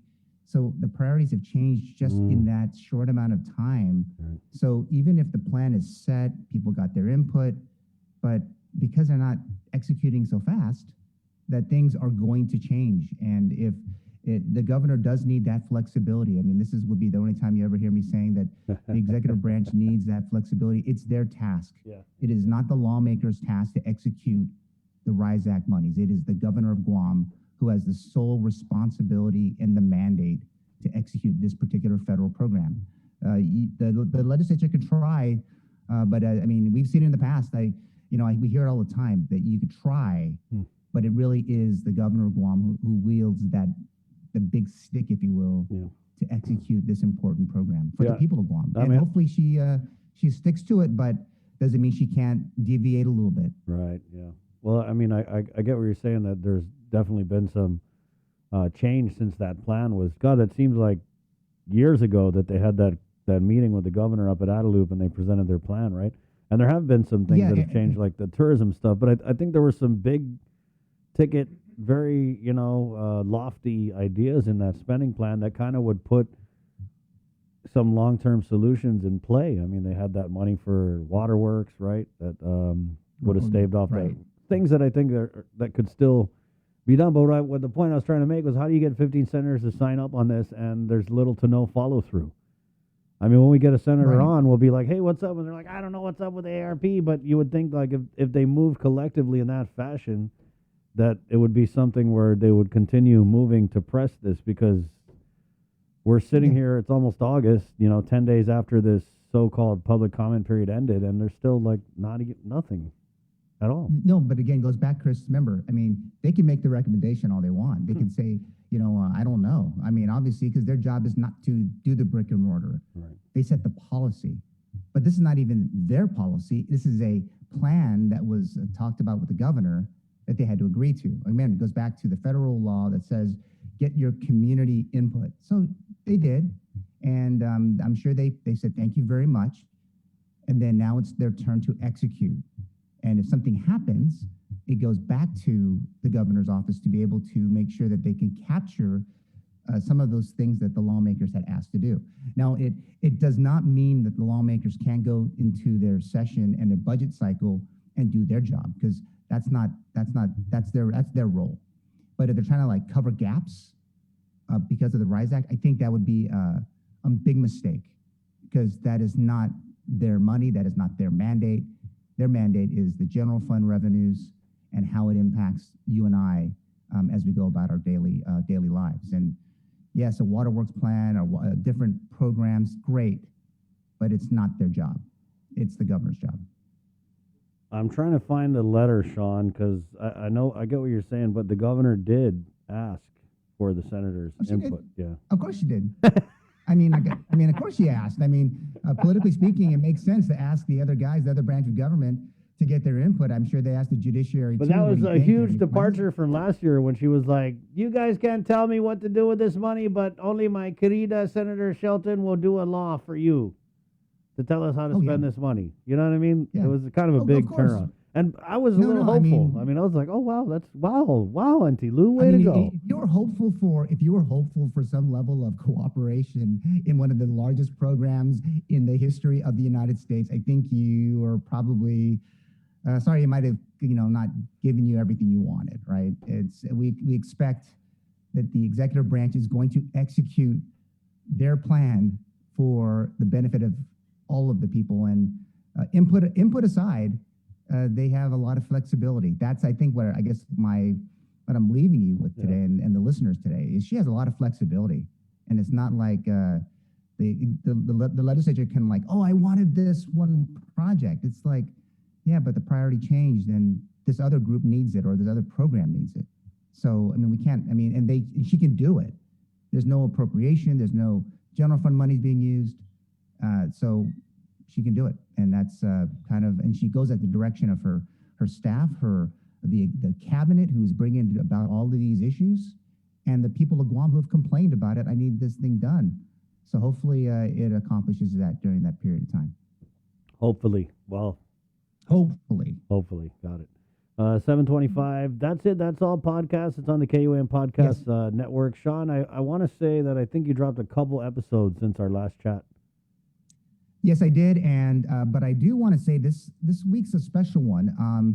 He doesn't do them very often. It's a very, very, very rare interview with former Guam Governor Felix Camacho. Wow. Will be the a guest on my podcast this week, and it's Monday, so I would be editing it over the course of the next day. But we spent time talking about what he's seeing today of the community. A little bit about his perspective on faith, and also the complexity of I guess call it policy today that we didn't see back when we started the administration back in 2003. So it's should be an interesting podcast. I would encourage everyone to give us a clip, man. I'm glad to be part of it. I will over the course of the next day. Yeah. But very exciting times for the KUAM Podcast Network, and I'm glad to be a part of that, and the podcast should I would encourage everyone to listen this coming week. It'll be posted on Friday morning, but yes, I will send a clip to you before then for sure. Right, Man, we'll get it out. That's a good That's get. a really Yeah. good get, and I would say, of course, Sean, you've got what we would call like the inside Little bit of track, access. yeah, having worked, but Yeah. like they say so many times about heads of state, commanders in chief, chief executives, what have you, and everything like that. That when they're in office, they naturally age, regardless of what they go through. The pressure, the responsibilities, and everything like that. To a certain degree, we saw that with Governor Camacho. But in the years that have passed and everything, and having worked with him as closely as you have and everything like that, how has he changed? Since not being in office anymore. I mean, he's always been like a gentleman, and he's always been very nice to me. But you know him way right. better than I do.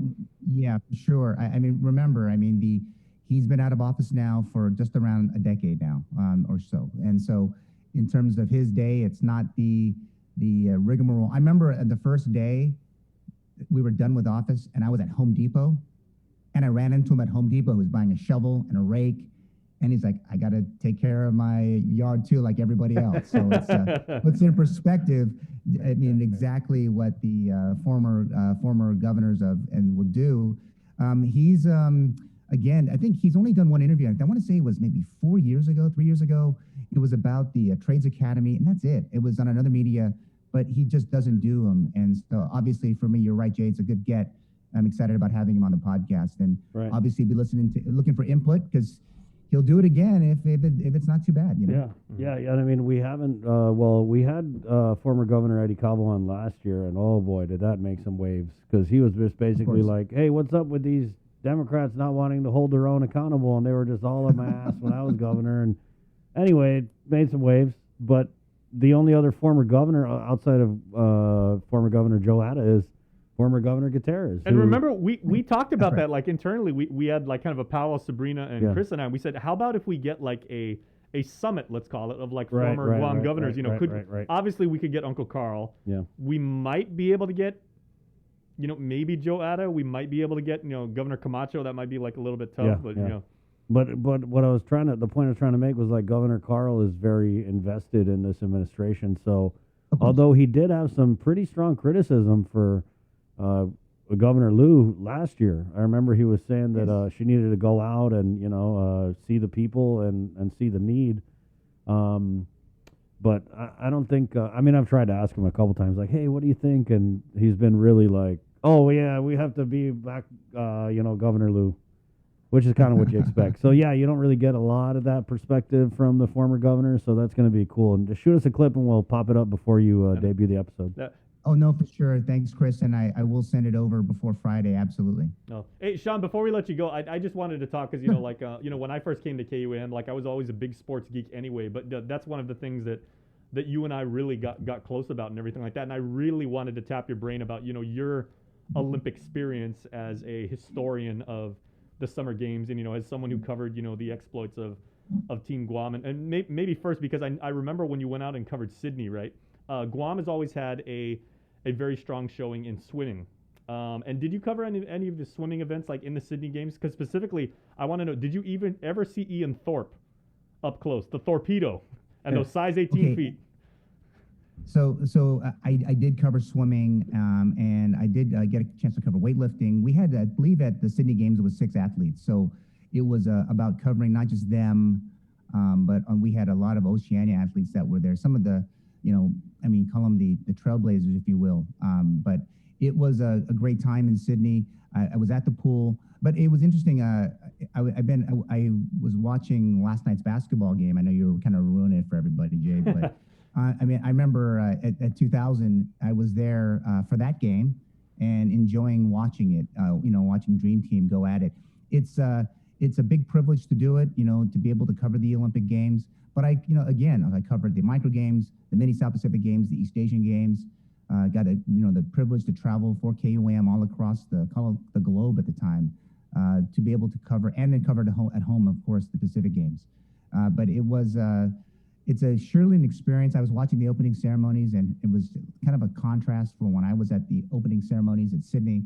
You had 150,000 people at Olympic Stadium, and then just over the last couple of days, there was nobody. Wait, so Olympic you Stadium mean in to tell Tokyo. me you watched in person? You watched Team USA versus France when Vince Carter famously dunked over 7'1" Frederick Weiss? Yes. Yes, and then I watched the very first game, which was USA against China. That was Yao Min's first big game. So it was, Yao Min! internationally. Sorry, you got to say it like that. A lot of fun. Right on, Sean. Thank you. All right, guys. Listen, have a great day, and we'll talk more sports later. Jay, thank you guys so much, and you guys have a great week, of course. And again, everyone, if you missed this program, you missed plenty. So, as Chris would say, a lot. Thank you. Lots and lots. Hey, enjoy the Olympics, All right, Sean. guys. See you, Sean. Appreciate it, bro. There you go, Sean Gumatau, the That's It, That's All podcast. We had a comment here. Rosemary Laguania, one of our prized commenters. And this is relative to the invisible plan, the ARPA plan. Bottom line is the legislature presented a plan to the governor, which she has the full authority to do as she wants with the ARPA funds. She will be held accountable for not releasing extra funds to cover the All Rise Act. She already changed the law with the inclusions, and we all know she has that power. She cannot throw that accountability to the legislature. Well, there you go. Good stuff. We're going to take a break real quick, and some people who are maybe breathing a sigh of relief because their offices are going to be a little less crowded today, the mayors. As Acting Governor Josh Tenorio came out and said, mayor's verification, never mind. You don't need it. We'll get Rev and Tax to verify it for you. Okay? So I'm sorry to all of our people who had to wait in line. Man, that's what do they call that, Mayor? A mullet? Is that a mullet, do you think? Mullet custard, yeah.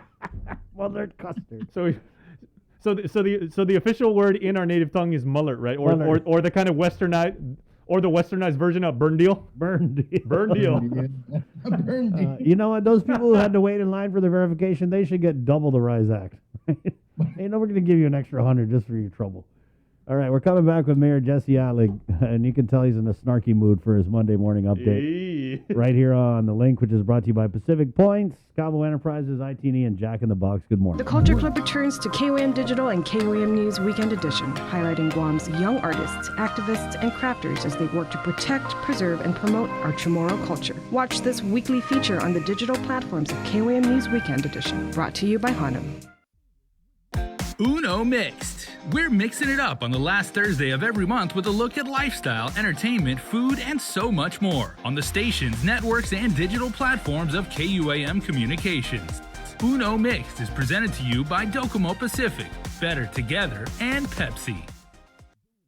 KUAM's multi-platform morning show, The Link, just got a little more delicious with Feed Me Fridays. Chris, Sabrina, Jason, and the rest of the morning crew will take some time off each Friday to talk, taste, and tempt you with all the latest and greatest food and drinks on Guam. Old faves, new hits, and everything else we can put in our bellies. It's Feed Me Fridays on The Link, brought to you by King's Restaurants, Ruby Tuesday Guam, and Devondale.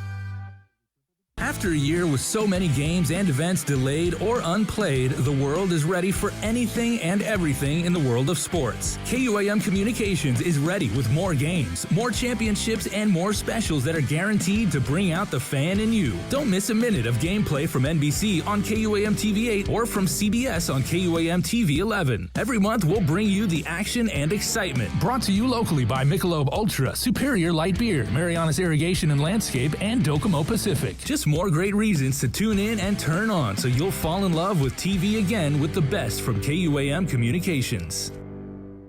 Catch SportsLink on the KUAM News Morning Show, The Link, every Friday to hear about the latest in sports news, game schedules, athlete profiles, and more. SportsLink, brought to you each week by Cure Alkaline Water and Marianas Irrigation and Landscape, airs every Friday across the multimedia platforms of KUAM. Tune into the broadcast on Breeze 93.9 FM on KUAM TV 11, live streaming through the KUAM News Facebook page, or view highlights on YouTube, KUAM News Facebook, and Instagram. SportsLink is hosted by Dave Delgado through KUAM Sports, and he will make sure that everyone knows what is happening on the fields, in the gyms, and everywhere in between.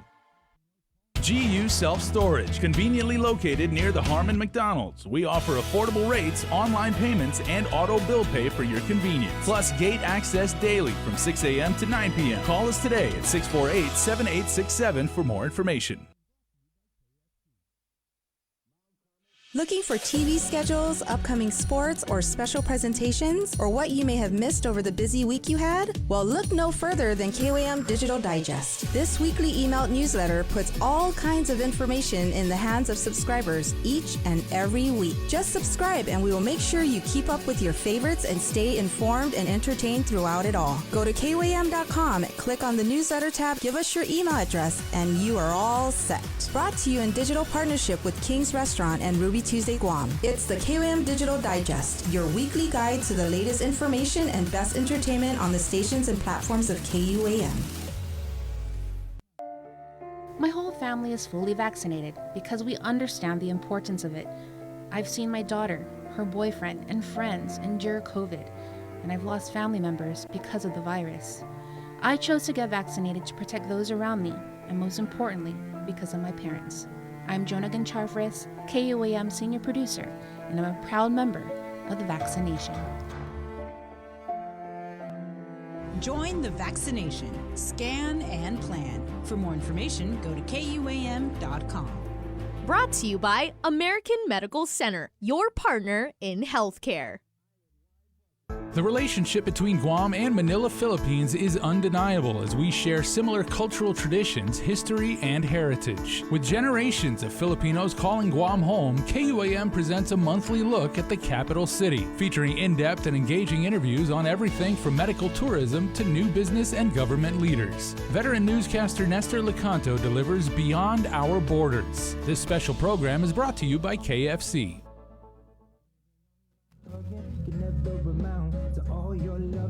Deep inside your love, yeah. Deep inside your loving, girl. You know you call me with my hands up. You got the love and people steal for. I said you call me red-handed. I can't stand your love, so stick up now. You know you call me with my hands up. You got the love and people steal for. You know you call me red-handed. I can't stand your love, so stick up. Breaker, 1, 2, 1, 2. Gotta watch the crime rate whenever she come through. And we got an APB Alpha Boo from the 671 to the 312. Nah, your love is like a loaded gun, and that's pointed at me. Tell me I'm not a one, cause either way you got me frozen with my hands up. So am I chosen now, waiting on your answer? And go ahead and commit that crime, girl. I'll be sure you never get that time, even though you've been living with no regard for the laws. Cause when you walk through the malls, you be killing them all. And the way you fit in the draws is probable cause. The perfect crime, she deserve a round of applause. And look, she got the recipe, shorty gon' get the best of me. Plus, she shot the sheriff and definitely got the deputy locked. You know you call me with my hands up. You got the love and people steal for. I said you call me red-handed. I can't stand your love, so stick up now. You know you call me with my hands up. You got the love and people steal for. You know you call me red-handed. I can't stand your love, so stick up. Breaker, 1, 2, 1, 2. Gotta watch the crime rate whenever she come through. And we got an APB Alpha Boo from the 671 to the 312. Nah, freeze, this is a sticker. She executed without any hiccups, and I'm the victim. She stole my heart and soul, left the Invicta on my arm, cause she don't wear gold. Now go figure, go bigger, go home, cause mommy, you go get her a bad, yeah, the pick of the whole litter. And I ain't saying she a gold digger, but she ain't messing with no broke. Knew it was real from the moment that we spoke. If looks could kill, then it was Hey, good morning. She making me feel like That's Santiago and the Natural, and the Chamorro guy is in Chicago. God loves to stick up. Good morning, 740. We had a comment here. Mary Duenas Matanani comments in, can you check with DRT to see if people can apply for the All Rise Act online so they don't have to line up? Thanks. Have a great day, everyone. They're working on it. Daphne Shimazu, Reverend Tax, I believe that she had said on the show that they were going to try and do some type of online, right, Bree? I think so. Mayor Jesse Alec now at 740 in the KUAM News Zoom room. Good morning, Mayor. Good morning. It's a great day. It's not raining, but it's cloudy, and it's not too hot yet. It's a great day to not And line we up. don't have COVID pay, no COVID paychecks. Why not? Plenty dogs, plenty recyclables still out there. And we're still collecting them. Can we just start with And we the- don't have to give mayors verifications. Hallelujah. Like I was saying, it's a good day to not line up at your mayor's office for a mayor's verification. Yeah. Well, But- you know, I guess at the end of the day, right? It's like everyone's listening to each other. So I'm glad that at least that's considered. But you're right. I mean, all those hundreds of people that lined up, we hope at least their verifications are going to be utilized, right? Yeah. And not have to, go to waste. I sweat for But this. you know, the good thing about all of this, there is a good thing about all of this, and that is that hopefully we'll work harder at making sure that the mayor's office's technology is upgraded as it should be. And so we've been working on that since I became president in January. And with the lieutenant governor's help, there's some money that will do this for us. And so, he's reconfirming that commitment that, we'll continue to work at getting our technology upgraded so that this information is readily available to the agencies that need it, and residents don't actually have to line up and come to the office for this type of information, at least not for additional information or not for additional forms, but just to kind of streamline the process like they're doing now. So that's a good thing that at least we're moving forward, and there's additional steps being taken to actually continue that process for us at the mayor's office side. Right. We had a comment here on And to our upgrade our technology as well. KUM News Facebook page because we posted up this news story about all RISE applicants no longer have to line up at mayor's offices for verification. Harvey commented, a step in the right direction, but why is the administration still agonizing the people over paying RISE? Now that everyone has the verification, the lieutenant governor says it's not needed. Waste of the citizens and mayor's staff time. You would think that with all the highly paid administrators at Adelup, someone could have come up with a citizen-friendly plan from the beginning. Come on, elected folks. Just send out the $800 based on the tax return. People are about to lose PUA and need money for school. Mayor, I was thinking last night, how do we get to this point where we're approaching the 8th month of the year and this RISE Act was passed into law, allowed to lapse into law in December? Did you think that maybe, because it wasn't until I want to say around February, March, I want to go back and Google it just to be really accurate, but I don't know if the senators were making noise about this until maybe they realized like, oh, damn, she's really not going to pay this. Maybe they thought, okay, it's just a couple months or whatever. But how do we get to this point where we're approaching the 8th month of the year and this thing has been law for that long, and we're only now trying to figure out whether or not people need to line up for mayor's verifications? It's insane to me. Yeah, that's kind of the issue with all of this pandemic, and as far as there not being a plan that is accessible for all of us, and not just the mayors, but for the public as well. And so I think if everyone knew what the plan was, based on what is passed and signed into law, whether it's the RISE Act, whether it's the use of the American Rescue Plan money, I think more residents will be understanding and will also be able to plan, right? And everyone struggles in their own way. And so it becomes an issue when residents know that they should be getting something, but are not receiving it. And so, it kind of like, for me, it reminds me of just the typical law that's passed and shelved, right? And so there's so many of that. A lot of the policies that are enacted, but nothing enforced. And so that just kind of falls through the cracks. And this is just one of them.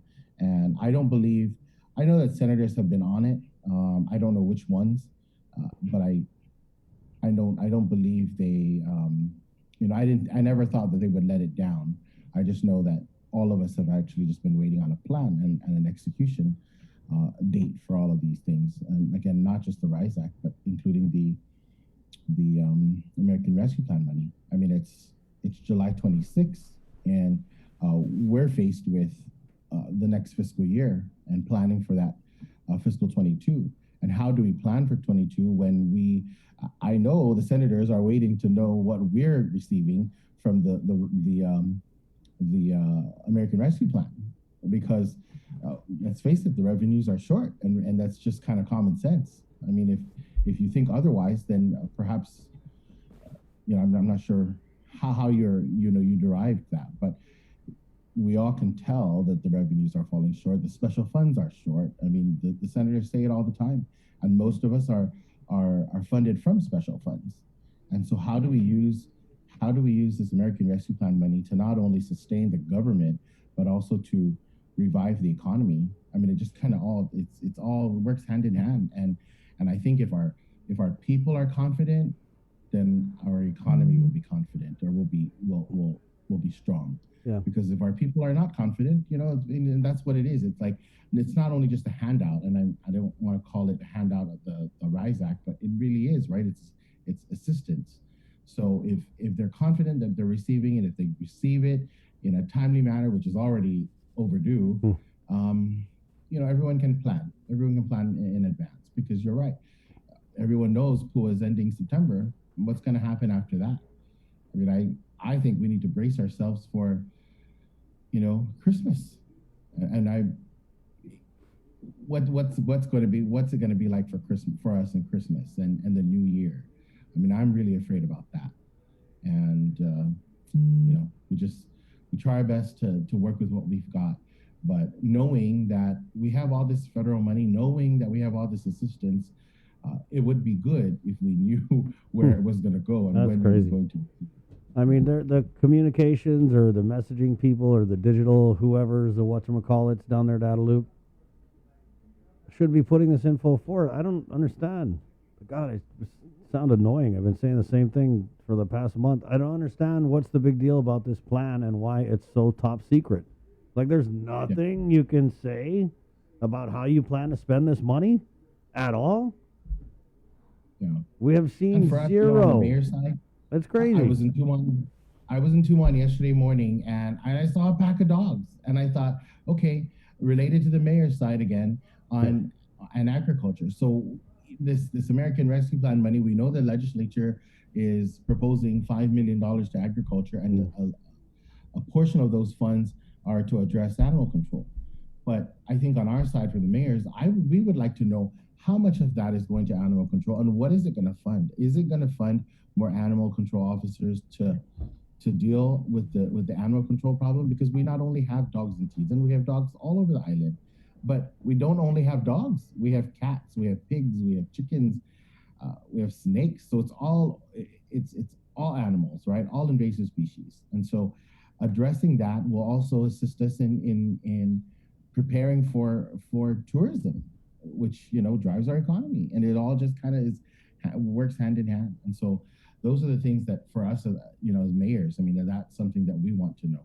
We do know that there's, we know that we're working with the legislature to correct some of the past mistakes that have been done with our budget and as far as funding sources, but all of that kind of ties into how much of this American Rescue Plan money we're going to receive. So it doesn't only affect the household, it affects us as a government, it affects us as an island. So hopefully, and we know that they listen to KOAM, so hopefully hopefully the administration will give us a plan. If they don't give it to you guys, hopefully they give it to us soon enough.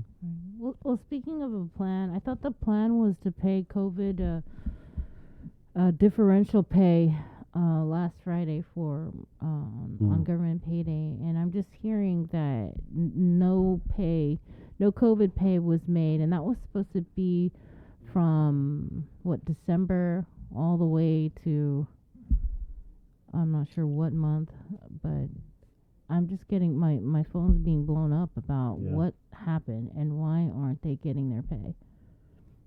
Sabrina, who's now, don't say anything until we get the check, because that's what it is. They told us a long time ago. Now, don't worry, this pay period, but I'm not telling staff, because if it's not going to be in their account this pay period, I'm going to give them their money because I told them, right? And I'm not going to give them their money because that money is coming from federal assistance, so it should be paid. again, it's the same excuse. I don't, and I say excuse because I don't know what else there is. If there's no money, then there's no money. They can't say there's no account because there's everything at DOA is worked out. Yeah. I mean, Mayor, it's clearly paying COVID differential pay would be allowed under the American Rescue Plan. I mean, clearly it's COVID related pay. Oh, certainly. I mean, it was under CARES Act as well. Yeah. And that was the justification in January that the CARES it wasn't specifically mentioned that CARES Act money ran out, but that there was no more money that was paying for COVID pay, and that we would have to use local funds. When you say local funds, then that means you were obviously using federal aid, and that was CARES, right? CARES Act. So if CARES Act paid for it, I'm not sure why American Rescue Plan can't pay for it. And so yeah. Yes, you're right. No, you're right. They did say last week, but I didn't announce it because you may have announced it, but I didn't announce it because I knew, of course, that they're going to continue to tell us this Friday, but I will never say when until the staff receive it. They actually receive it. If they receive it, I'll just call and say, hey, guess what? They got paid. Because that's the only sure thing. Unfortunately. So were you guys given any kind of a new time frame when this COVID differential pay is going to be paid out? Like maybe, July 30th? Well, Sabrina, we're not friends. So, no. Yes and no. Of course we're given a time, but you know what? And that's the thing is, it's not I don't want to give a time because I don't hold the cash, and I don't sign those checks. I sign the timesheets, but I don't sign those checks. And if I tell you that you're going to receive it tomorrow and you don't, then it's my fault because I announced it. So no, I can't say when it's going to come out because until it's deposited into their accounts, that's the only sure way to say it. Unfortunately, I can't say it any other way. And I don't want to say it any other way because there are a lot of employees that are going to look forward to it because they need it. And in planning, in financial planning, if you account for that money on a specific date, then you expect it on that date, and you expect to expend it on that day for whatever reason, for whatever purpose you have, personal purpose. And I don't want employees to plan knowing that money is not there. They need to plan with whatever they currently have. So that's bottom line. But I met with the Director General Paul Chen last week. So from Taipei, he's I don't know if you've ever interviewed him, but he's a breath of fresh air when it comes to animal control. And so I'm excited to work with him and with the Taiwan-based businesses that we'll probably put together soon enough to offer some help with animal control. So he's really into spaying and neutering, and so he does have his vested interest is really the interest in Taiwan, the Taiwanese visitors coming to Guam, and we're certainly going to need them to come to Guam. And so I'm looking forward to working with him on some plans for the rest of the year and the upcoming new year. So that's, hopefully we'll send something out to you. But I've been talking to him, he had other plans. We had initially talked about something similar with using university students from Taiwan to come over to provide the spaying and the neutering, just like we were going to do with agriculture and Cornell University. But of course, I think that plan was just a little more costly than what it would cost from Taiwan. And so I'm not sure. So that's part of the bigger picture with working with Director General. And so that would kind of supplant what Gaines always saying is how they need an on-staff veterinarian to do these spay and neuter clinics, which they haven't done in a while. That's correct. So we're working together with Gain on it. We're excited that Gain will have a new veterinarian And so we're certainly going to be able to work with that vet to, to continue the spaying and the neutering, and it'll help, but we're going to need a whole lot more. And so that's what we're hoping to get from Taiwan, again, because it's it's cheaper and it's quicker. They could stay longer, and they have more ties to Guam, and there's more, they have an interest in being here. So we're looking forward to that.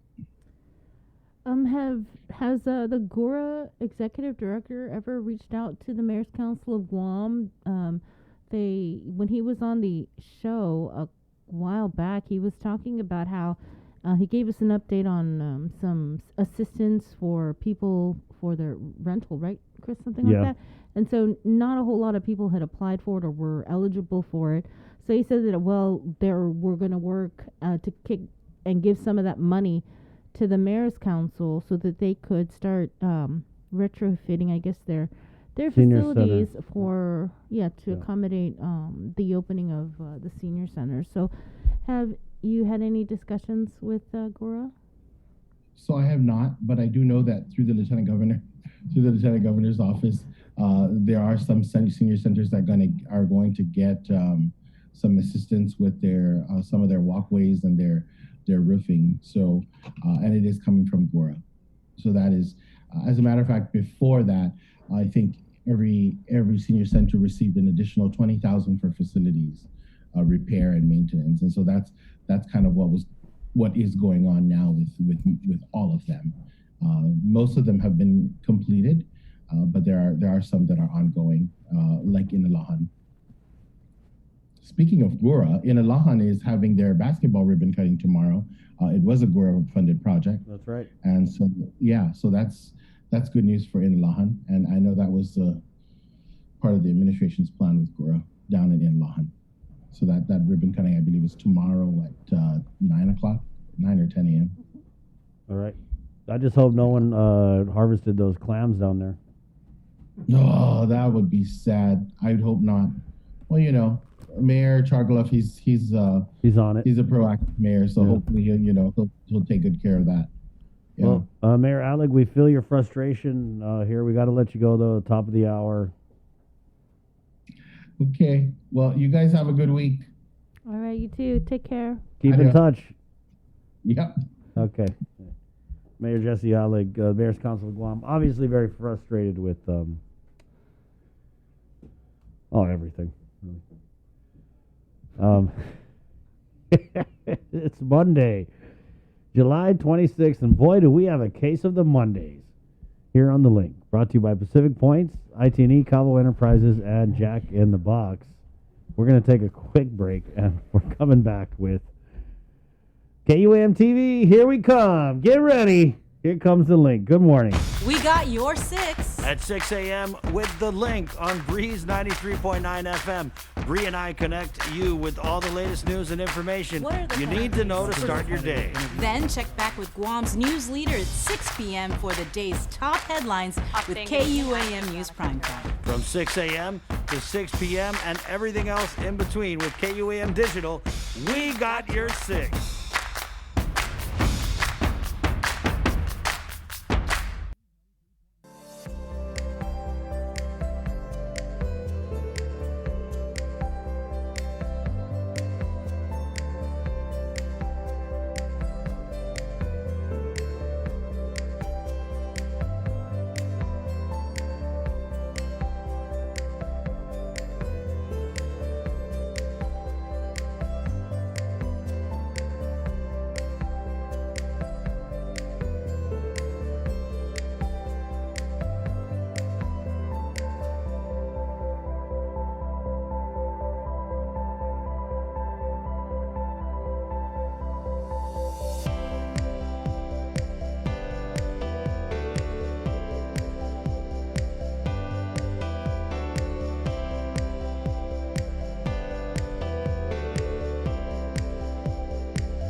Alpha Day and good morning, Guam. If you are joining us on KUAM TV and you're just watching the end of our Olympics broadcast for the morning, you're probably shocked to see that Team France, Vive la France! Oui, oui. They look really, really good. Evan Fournier, the star guard for the Boston Celtics, had himself a great game, as did three-time Defensive Player of the Year, Rudy Gobert. They upset the heavily favored U.S. team. Now, France is no pushover. But would you say that France space jammed the U.S. Olympic team? You could probably say that. Good morning, Guam. It's Monday. Monday. Guys, breaking news. They're cutting the RISAC checks as we speak. No, I'm just kidding. Sorry. They're not. But there was a development that happened over the weekend. Of course, we heard with the Mayor's Council of Guam President, Mayor Jesse Allig. Now that, a couple hundred people had to line up in the hot sun to get their mayor's verification, Lieutenant Governor swooped in and said, no mas. Without an executive order, too. Yeah, it's right? crazy. Whoa. So they can tweak a law with an executive order. This administration discovering all kinds of superpowers. They get their pandemic superpowers. Now they got their all rise, like we can amend a law with an executive order and no one's going to do anything about it. Superpowers. The most superpowered administration ever. Dun-dun-dun-dun-dun! It's 8:04. We're going to give away another bag. We are. These bags are hot. Yeah, so you too can come away. You go grab one out of Kenny's got a whole bunch. Grab one and we'll model it. I know, for so these we have guys. to so people can see. them. Right, yeah, so you can model it. So Yeah, it's a reusable bag. It's branded as Breeze 93, so you can show off your KWM swag around the island as you do the responsible thing. Vanidosu with it, you know what I mean? Cam! Viva Cam! But we're going to make you work for this one a little bit because, of course, throughout the games of the Tokyo Summer Olympiad, we are going to ask you some trivia questions about the Olympics, and today we'll be talking about perfection. Ooh. So keep that in mind. Killing me with the suspense, Yeah, Jay. we got your Olympic trivia coming up, so stay tuned for that. The show is proudly brought to you by Pacific Points, IT&E, Jack in the Box, and Cabo Enterprises. Here's who's coming up. 8:30, Dr. Juan Flores, the Catholic School Superintendent. 8:45, Mark Scott, Guam Guard. Is the Guard still handling the vaccination effort as we are now at... Oh, sorry. Use for my scratch paper. We're at 79.46%. Like what? You don't want to round it off to 80 already? We're practically there. Yeah, we're right there, 79.46. Is this the latest updated? Yeah, that is... Yeah, so what happens when we reach the 80, Bree? Because there was a guidance that came out. What was that? There was a guidance that came out, like something like when we reach 80%, then it's going to trigger party time. PCOR 4? PCOR 4, That's right.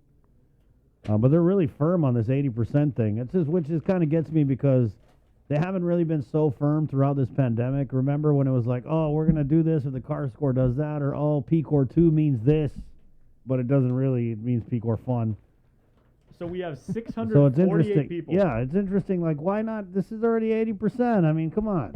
Who are we kidding here, guys? So you're rounding up, you're saying? I'm just saying it's 79.46%. If I look at that, I see a B. You know what I mean? You round it up. I know it's supposed to be 79.5, but Jiminy Crickets. But I think they're just trying to time it. So there's how many more? 648 more people to go. What can we do to get 648 more people? They were giving out gas certificates last week. $20 worth of gas certificates. They tried, well, they did give out $10,000 a week and a brand new car. You know what I've been inspired by? What, Jay? What the NFL is doing. What are they They're doing? going in the complete opposite direction. Yeah, now. yeah. They're basically penalizing you. Yeah, they're saying if you are a player who, for whatever reason, refuses to get the vaccine, if you just don't want to get it, and there happens to be an outbreak where you are, you'll forfeit your game, and your entire team's pay will be docked. Now they're only doing this for players because players are unionized. The coaches and everything have to be. A bounty. Bree, what do you think of that? Let's say like I bring in 5 people to get the vaccine, then give me $50 a head. like human trafficking, but vaccination. No, well, what I'm saying with the NFL now doing, they incentivized it before. Right. First of all, they asked people to do what they thought was right. Yeah, Then yeah, they incentivized it. Now they're saying there's stiff punishment. What do you think, though, Jay? That's the next thing. Yeah. Jay, you get 5 people. I'll go get 10 people, whoever. I'll go knock on doors. Hey, you got the shot? Let's go, man. To get this 648 so we can reach 80%, which triggers the unicorn. What we thought was unachievable. The vaunted herd immunity. What does it mean? I don't know. We're all still wearing masks because it's confusing about what you can do, what you can't do when you're vaccinated, who you can get sick, whatever. I don't know. I saw that someone who was fully vaccinated died of COVID last week? The week before. So still trying to just be safe, but I'm just saying you set a mark. You go for it. But we've seen throughout this pandemic, the marks have been set. They ignore it. They change the rules in the middle of the game. That's why I'm just saying. It's like, we're already practically at 80%. 79.46. So we'll get Mark Scott of the Guam Guard on to talk about their role in getting these last 650 people to get the shot. Good morning. It's 8:10. Let's go ahead and get into the news, shall we? With the very latest from the KUAM News team right here on the link on a Monday. Good morning, Sabrina Salas-Matanani. Half a day, everybody. Applicants for the All Rise will no longer have to line up at their mayors for residency verifications. Acting Governor Josh Tenorio announcing a change to the process. He's ordered the Department of Revenue Taxation to work with the mayors to verify an applicant's residency after they receive the application. The new procedure comes after mayors' offices were flooded with people seeking residency verifications, prompting long lines. In response, senators drafted legislation to streamline the application process. A public hearing has been fast-tracked and is scheduled for Thursday. Applications are not yet available. DRT is still working on an online application program, but says it should be ready by the end of this month. The Coast Guard, along with local authorities, are still actively searching for 2 mariners that were reported missing last Wednesday. The men, identified as Zhao Wei Quinn and Yun Liu Red, departed Saipan 1 week ago and were expected to arrive on Guam, but there has been no sign of the men or their 12-foot black Kodiak skiff. One of the men's spouses said she last heard from her husband through a text message on the 18th stating that they could see the island. If anyone has any information, you're urged to contact the Coast Guard at 355-4824. With more news, here's Tyler Mazzanani. This news update is brought to you by Pacific Points. Do more, get more. Buenos and half a day, everyone. I'm Tyler Mazzanani with your headlines here on The Link. A bill to authorize the financing of a new $1 billion medical center for excellence that will include a new hospital, public health, and behavioral health facilities is back in play. Senator Joe San brought his measure back to the committee to be amended, and on Friday, the new version underwent a public hearing. Nestor Lacanto reports. Faced with stiff opposition to the measure during session earlier this month, Senator San Agustin pulled back his bill to incorporate the concerns raised. His vice chair, Senator Amanda Shelton, read out what was changed in the amended version. To ensure that the financing is not treated as debt or indebtedness that is subject to the Government of Guam debt ceiling, clarifying that the Government of Guam is the rightful owner of the property, and lastly, to make it clear that the intent of the Guam legislature aligns with existing statutes that authorize GITA to issue lease financing bonds to the healthcare agencies for the purpose of the 21st Century Healthcare Center of Excellence. Hospital CEO Lillian Posadas was the lone administration official to show up to testify. I understand from the concerns of other legislative leaders that, financially there is a concern, but, ethically and legally, we have a duty. The hospital, as it stands right now, it's well established that it needs to be replaced. GIDA did submit written testimony to clarify its recommended changes, but it was clear that several senators, including Tello Taitagui, still had concerns and still had questions. But we know that the cost for a 30-year lease or even payback is $60 million, not 35. It's a huge concern, but it sounds to me like this public hearing is going to go straight, this bill is going to go straight to the session floor, and then we're going to go into the committee of the whole, and we're going to see you again, Lillian. Having been publicly heard now, the amended bill can go back on the session agenda. For Guam's News Network, I'm Nestor Lecanto. Late Friday afternoon, the Rules Committee met and San Augustine successfully moved to place the Medical Center bill on the agenda for the next session, which is now scheduled for Monday, August 2nd. As Nestor Lecanto reports, there are several other significant pieces of legislation on the agenda, including a pair of bills to fast-track payments of the RISE Act. Senators have been rushing to get the RISE Act measures out, their sense of urgency fueled by what they believe is the growing public clamor for more pandemic assistance. Speaker Therese Terlahi let colleagues know during the Rules Committee meeting what's coming. I'd also like to note, with the consent of the body, that Bills 164 and Bill 75, both are relative to the RISE Act, are set for a public hearing in the upcoming week, and if they are reported out of committee by the time we have session, I would like to make a motion at that time to place them on the session agenda. Bill 75 by Senator Jim Moylan would increase the RISE payments to $1,000 for individuals and $2,000 for couples. Bill 164 by Terlahi, Moylan, and Senator Joe San Augustine would remove the $30 million cap on RISE payments and give Revenue Tax more flexibility in what documents are needed to file an application. The public hearing for Bill 74 is scheduled for next Wednesday. The hearing for 164 will be on Thursday. Also on the agenda was San Augustine's bill to authorize financing for a new high-rise, high-tech corrections facility and a confirmation vote on the nomination of attorney Alberto Tolentino as the next Superior Court judge. For Guam's News Network, I'm Nestor Lecanto. After taking on these bills, lawmakers are expected to spend the rest of August deliberating on the Budget Act, which they must pass by the end of the month. Superior Court presiding Judge Alberto Lamarena has ordered a forensic examination for 27-year-old John Richard Bass III. He has pled not guilty to the murder of 39-year-old Virginia Laguarnia by reason of mental illness. Bass is accused of murdering Laguarnia at the Hotel Mayana last month and stabbing a 19-year-old woman.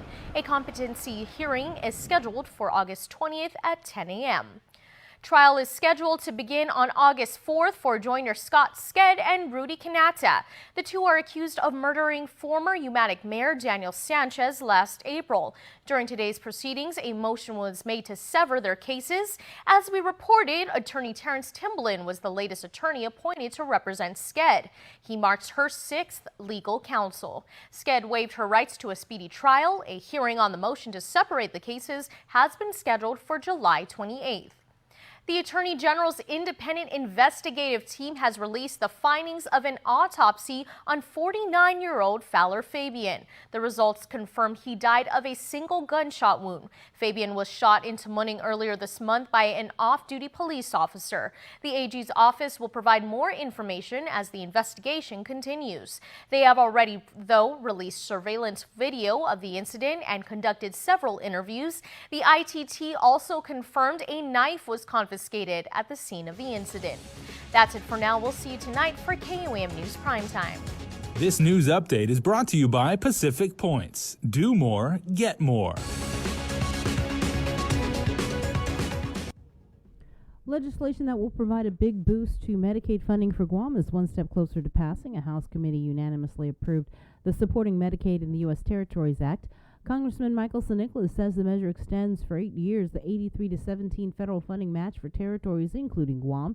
In a news release, San Nicolas said the enhanced federal funding will translate to over $1 billion in cumulative health care funding for our Medicaid eligible, which also includes our COFA brothers and sisters. Governor Lilian Guerrero also welcomed the news, saying she continues to push for a permanent solution beyond the 8 years. The governor, who is in Washington, D.C., said during her meetings with the White House and Congress she will continue to push for full passage of the House resolution. In regional news, Ivan Blanco, representative in the 22nd Northern Marianas Commonwealth Legislature, passed away last Friday. In a proclamation from CNMI Governor Ralph Torres, he states, Congressman Blanco was a true statesman in every sense of the title. He was humble, intelligent, and passionate, and he held a deep love for our islands and the people who call them home. The Republican Party of Guam issuing a release with Chairman Juan Carlos Benitez saying he was not only a great public servant, but a dedicated family man and a friend. His leadership will be missed. Blanco was 45 and is survived by his wife Carmen and their children. Some charter school heads are not in full support of a piece of legislation that would mandate all teachers employed at Guam charter schools receive the same certification as Guam Department of Education instructors. Isaiah Uggan has more. On behalf of the Guam Youth Congress, Senator Amanda Shelton proposed Bill 161-36, which would require all teachers employed at Guam charter schools to be certified by the Guam Commission on Educator Certification. The original charter school law allows them the freedom from the regulations that govern traditional public schools currently. That means in order for a charter school to open or a petition to be approved, they have to establish a program at the charter school that wasn't currently being done at a district public school at the time. It was originally authored by former Speaker Senator Judith Wanpat, who is presently the Chief Executive Officer of Guahan Academy Charter School. She said that she intentionally wrote the law to not require certification because it's cost prohibitive. And this kind of concerns me because even if it's going to be the certification officer or is it going to be the council who's going to be doing this, all they'll be looking for would be the paper qualification, but they would not be able to go out and observe a teacher in the classroom to determine if they're excellent teachers or an effective teacher. Another concern she has is not having funds to pay certified teachers accordingly. And right now, DOE teachers are getting anywhere between 30 to 40% higher. Their salaries are much higher than what we pay in the charter schools, they pay in the private schools. Rachel Stake, the Chief Academic Officer of Island Academy Charter School, said that it's not necessary to mandate the certification that is being required by teachers in the district public school system. She said that it should still be left up to the administrators of the charter schools to determine what kind of training and certifications for their teachers teaching at the charter schools.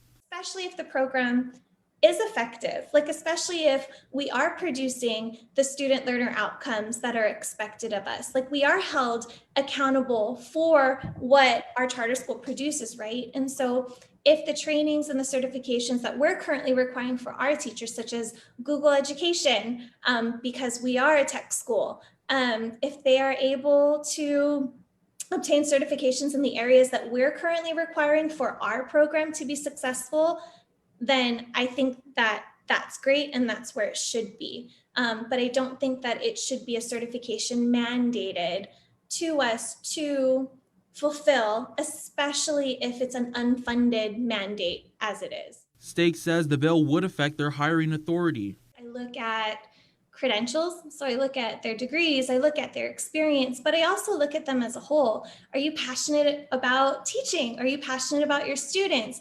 Are you flexible? Do you think this is a program that you would be able to be trained in and to be able to implement in an effective way? Reporting for Guam's News Network, Guahusi Isaiah Uggan. Thanks, Isaiah. She knew there was something wrong last year, and a recent audit released by Guam OPA backed up her suspicions. Here's more. Definitely brings flashbacks of that oversight hearing. I certainly was not taking the forelead on that for sure. The governor was the procuring officer during the course of this particular event. I'm prohibited by 5 GCA 5150 and Guam's Rules of Professional Conduct from talking about that. Legal counsels were instructed to and quickly engage with the Guam Hotel and Restaurant Association, GHRA, to seek hotel properties willing to serve as quarantine sites. A 64-page audit released by the Guam Office of Public Accountability earlier in the week validates concerns first raised during a more than 4-hour oversight hearing led last year by Senator Sabina Perez into the emergency procurement of quarantine hotels and isolation facilities last March. What this audit really does, it affirms what was said in the what was found in the oversight hearing, that procurement law was not followed. According to the OPA, there were no signed contracts, the procurement record was incomplete, and the governor's legal counsel and son-in-law, Hai Hyun, had a conflict of interest with one of the hotels that was procured as a quarantine site. In total, the OPA found $3 million in questionable costs. But because the AG's office was providing advice on the procurement, can anyone be held accountable? It would be difficult to have to investigate something which you were involved in, I think. So it maybe require more of an independent review. Attorney John Thomas Brown, who teaches the mandatory class on procurement for government employees and elected leaders, says the power lies with the people. There's a fascinating law on Guam, has been on Guam for a long time, and it's called the Enforcement of Proper Government Spending. The law is intended to hold government leaders accountable in how they spend the people's money, and makes note that generally laws related to improper spending of funds by the executive branch have not been enforced and in some instances openly ignored. The law also includes standing for any taxpayer to file suit. So step right up, folks. Take a number. Everybody, choose one and sue away. Hear ye, hear ye. Reporting for Guam's News Network, I'm Serena Salas. Matt. All right, everybody, we are going to kick it over to Tizen right now, where we're going to check in with our friends at the National Weather Service. And older brother Brandon Idlet joins us right now with Landon on vacation. So, Brandon Hoffaday, good morning, man. Welcome to the show. Hoffaday, good morning. It's good to be here. Good to join you. I've been talking with Landon a little bit. He's over on the East Coast, down in Florida. I think he's down in Daytona right now, so he's enjoying a little bit of rest and relaxation and trying not to get too dirty with to work while he's on vacation.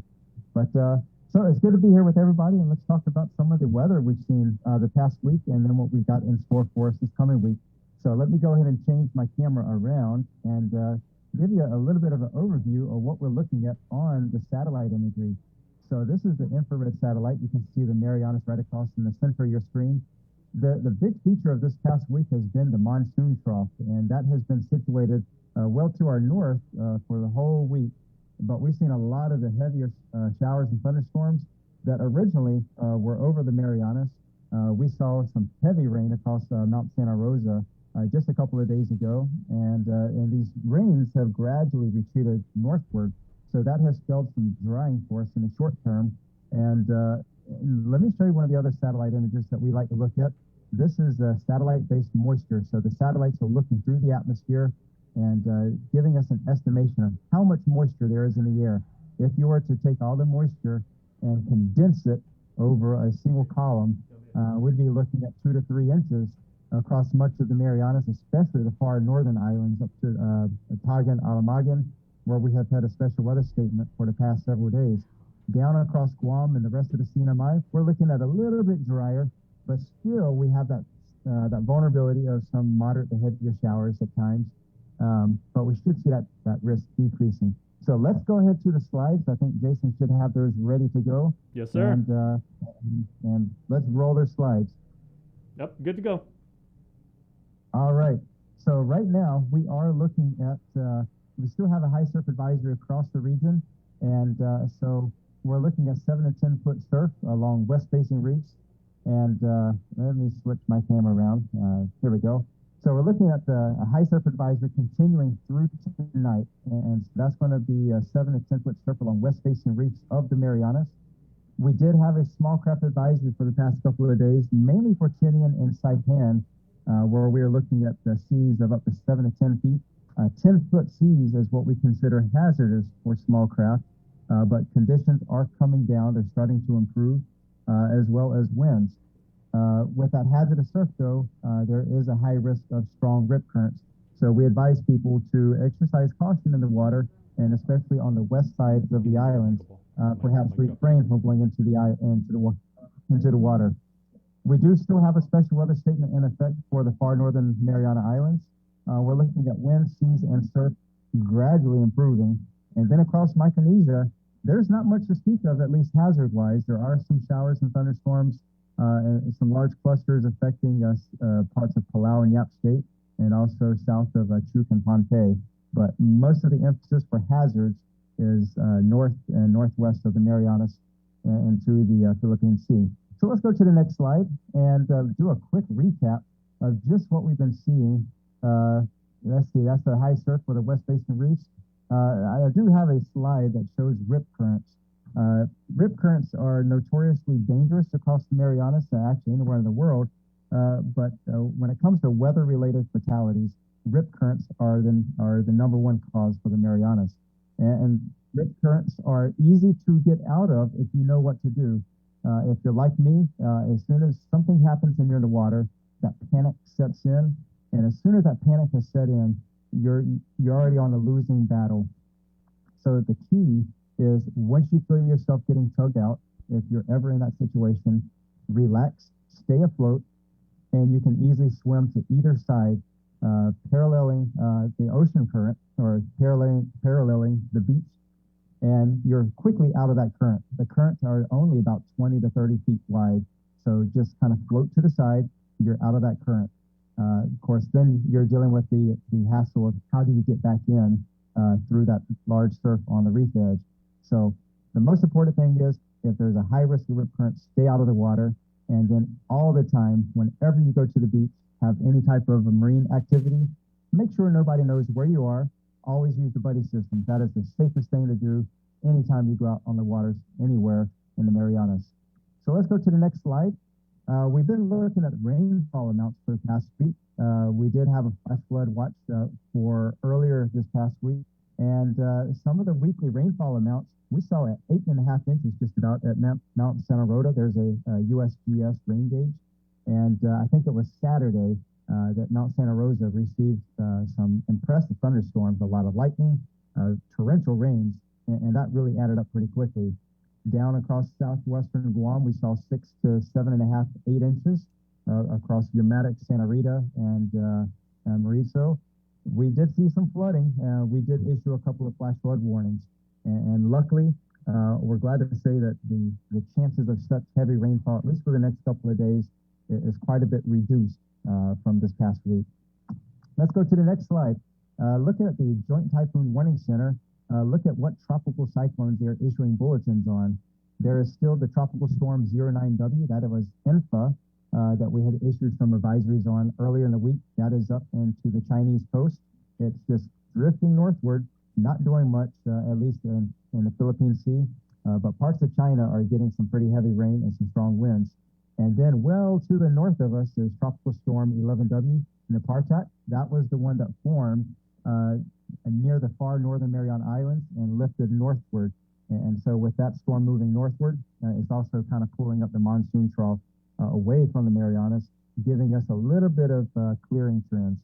So let's go to the next slide. This is the current wind surface data. This is one of the data parameters that we look at all the time. Without the satellites, we'd be looking at relying solely on models. But this satellite data gives us really good feel for what's happening on the ocean surface. And so I've put a little bit of color coding to show just what those wind speeds are. You see the blue, that's 10 to 15 knots, green, 15 to 20, yellow and oranges head into the 20 to 35 knot range. So that's pretty breezy. And across the Marianas, you can see Guam and Saipan, we're back into the blue and a little bit of green. The green, the stronger winds are lifting northward. So we're seeing our short-term wind forecast starting to come down. Across the far northern islands, where they're still within the 20 to 25 knot wind swath, that's the reason we've had the special weather statement the past couple of days. Those winds were actually 30 to 40 knots earlier this week. So they were howling with winds and heavy rains. They're starting to see those trends also improve. And but that monsoon trough is going to be around for the next week. And so that's going to spell some potential trouble with the forecast. There's some uncertainty in the long run, and I'll get to that in just a moment. So next slide, let's talk about the sea conditions. The seas are coming down slowly. Today we have combined seas of 7 to 9 feet. primarily from a west swell of 5 to 7 feet. That's the cause of our high surf on west-facing reefs. But we do see the sea conditions gradually on the downtrend the next couple of days. We should be seeing seas falling to between 5 and 7 feet by Tuesday, still with a west swell of about 3 to 5 feet. So that's going to be a moderate risk of rip currents. So continue to exercise caution. I know people are going to want to be getting outside into the waters this week with a little bit of let up in the clouds and rain, myself included. But just keep your eyes to the water and don't be caught surprised. Low tide is going to be this afternoon, minus 0.2 feet, and kind of seeing that same tide progression. High tide is going to be late this evening and then early tomorrow morning. This is some more satellite data on the right side. That's the satellite derived sea heights, and we did have a nice pass overnight about 9 p.m. Indicating 10 to 11 foot seas over the far northern islands.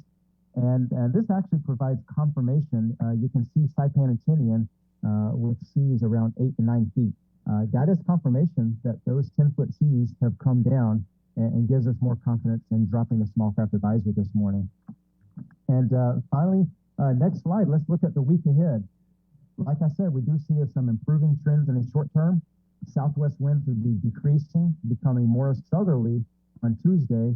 We're still looking at isolated showers and thunderstorms for the next couple of days, but certainly not the heavier widespread rain that we've seen off and on this past week. Temperatures will be coming back up with some more breaks in the clouds. Around Wednesday, we do see another increase in showers and thunderstorms. We've got a low-level surface ridge, a ridge of high pressure trying to nudge in from the east. That's going to bring our winds around to the south, but that's going to retreat off back eastward late week as we possibly see some of the monsoon redevelop. So stay tuned through the week. We're going to see some more showers redeveloping toward next weekend, possibly winds and seas back on the rise. And finally, the last slide.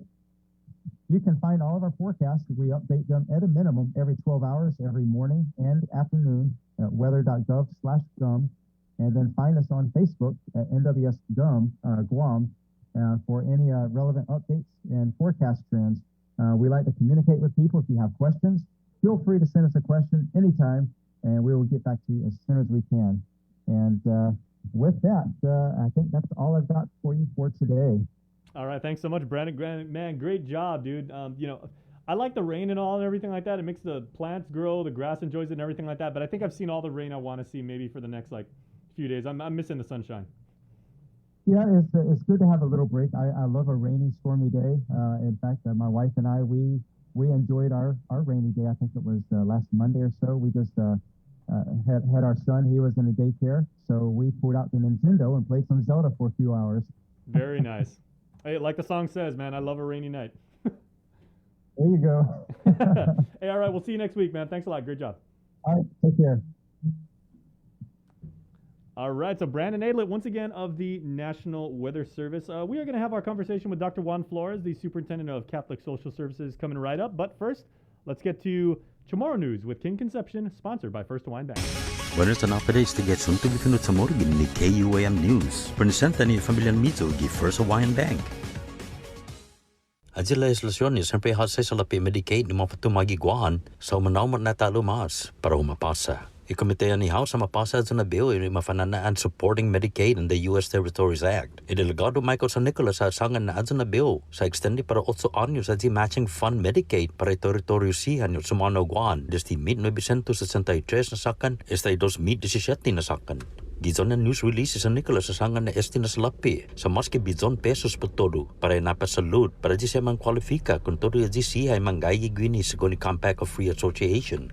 Elinga magahaga luliang raw na san mole kestina asunto za protonik much more na para permanente na conforma sa zangin makpo i 8 anos na tempo. Elinga na gidurante meeting niya sa ni White House sa ni Kongreso ng Amerika, sampai tonik estimas na artikulo gina ni House na humapasa. Gimas asunto, iwas Alberto Lamarena sa Orden Forensic Examination para si John Richard Bass III, 27 anos na edad. Apidgui si Bass not guilty pudi irmad sa Kenya na puno si Virginia Laguardia, 39 anos na edad, sa pudi manalangon lang nga.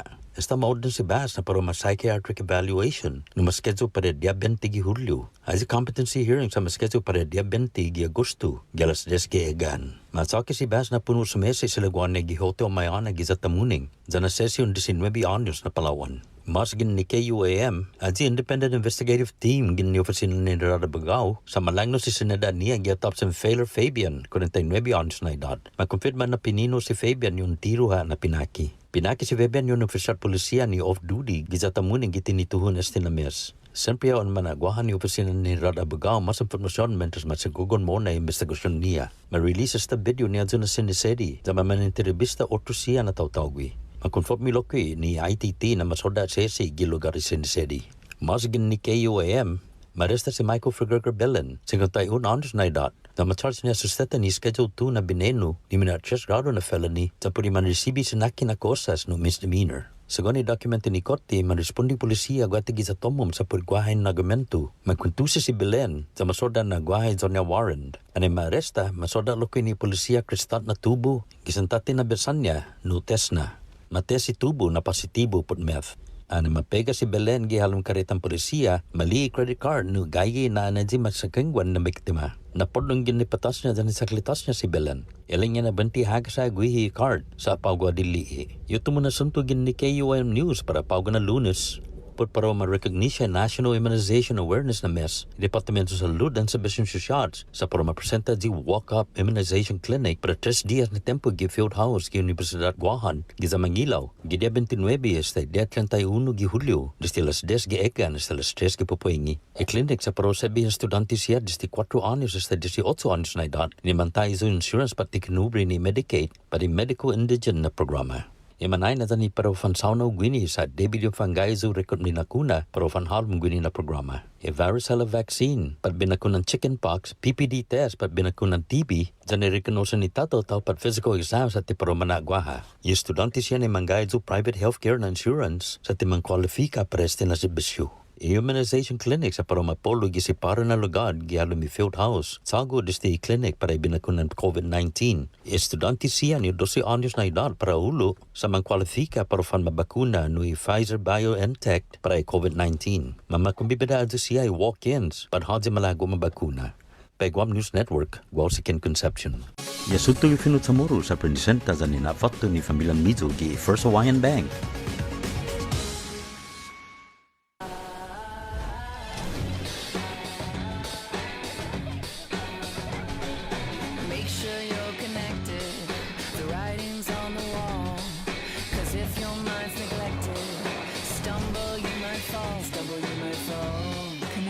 Is a human necessity, one we need today more than ever. And with the new First Hawaiian Bank mobile app, you can stay just as connected to your finances. And it all starts with yes. Hey, thank you, First Hawaiian Bank, for sponsoring our Chamorro News updates right here on the link. It's Monday, July 26th, brought to you by Pacific Points, Cabo Enterprises, ITN and Jack in the Box. To the KUAM News Zoom room we go, where Catholic School Superintendent Dr. Juan Flores is sitting by. Good morning, Dr. Juan.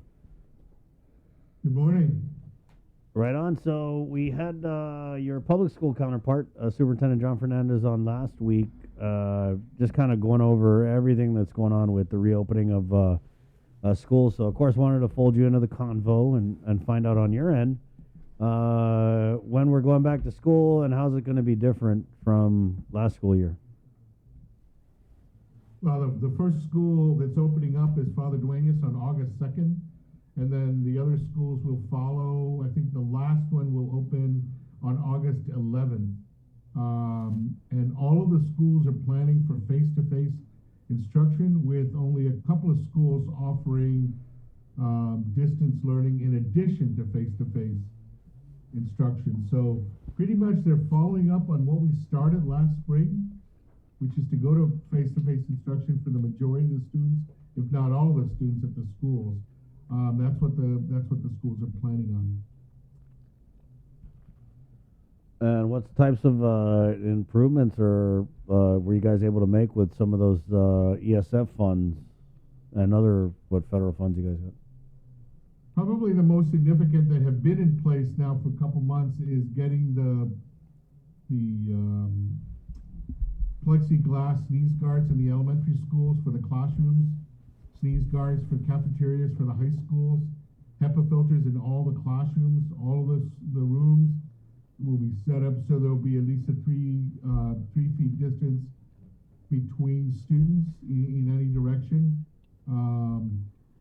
We received the guidance from public health about the CDC recommendations for masks and vaccinations, and so each school is determining how they're dealing with that. CDC is saying that if the students are vaccinated, masks are not required, and that's a little bit of a challenge for the schools because one of the things the schools don't want to do is to have to be the ones to go around and validate whether or not students have been vaccinated. So the schools individually will decide if they're going to require the mask for everybody, if they're going to require the mask just for those students who are not vaccinated, and then each school will determine how they're going to validate or confirm whether or not students have been vaccinated. There's no archdiocesan policy requiring vaccinations, so that's going to be up to the parents to determine that, and they're returning to school. More likely than not, most of the schools are going to require that all the students will wear masks at the school, so they don't have to single out those students who are above 12 years old who have not been vaccinated. What about, do you guys have any stats or numbers in terms of the vaccination rate of the teachers in private schools or employees? I'm sorry, Sabrina, I didn't hear that. Do you guys have any numbers for the vaccination rate for teachers and sports staff? I would say that the majority of the teachers have been vaccinated, and in the high schools, the majority of students have been vaccinated. I don't have the percentages for each school, especially for the elementary schools, because again, the kids 12 and under or under 12 don't have access to the vaccines right now. So the schools are collecting that. If parents want to ask the schools, they're welcome to do so. I haven't made a big deal of it only because, again, there's no requirement for the vaccination. So without that requirement for the vaccination, the schools will handle those situations to ensure that students are not, or to reduce the chance that students will be, that the virus will be transmitted. Some of the schools are definitely encouraging students to get tested, and that's also, some of the schools are also doing that for teachers. But all of those issues right now, the CDC requirements are the minimal requirements, and so anything above and beyond those requirements are up to the discretion of the individual schools. You mentioned that you got guidance from public health, which is inclusive of the CDC, the latest CDC guidelines. When did you receive that? Because I know GDOE was mentioning they were hoping to receive the final guidance from public health last week, Friday. Well, they sent those, the public health sent the CDC guidelines maybe 2 weeks ago. And so the schools reviewed those guidelines and tried to determine how they're going to meet them. Now, almost every single one of those guidelines and protocols have already been followed by the schools in terms of social distancing, washing your hands, things like that. The difference there is in dealing with the masks. And so that's the issue that each school is deciding on, whether the students will be required to wear the masks, or if those masks are only going to be required of those students who have not been vaccinated. But those CDC guidelines were produced by public health, and I've asked if public health is going to come out with additional guidelines. I have not received a response regarding that. So my understanding is, and the last governor's executive order said that we would follow the lead of the CDC guidelines. Okay. What about bus transportation?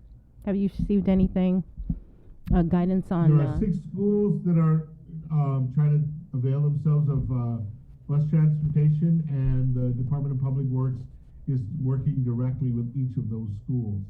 So hopefully they'll get schedules. Well, Father Duenas needs a schedule because they start on Monday, a week from today.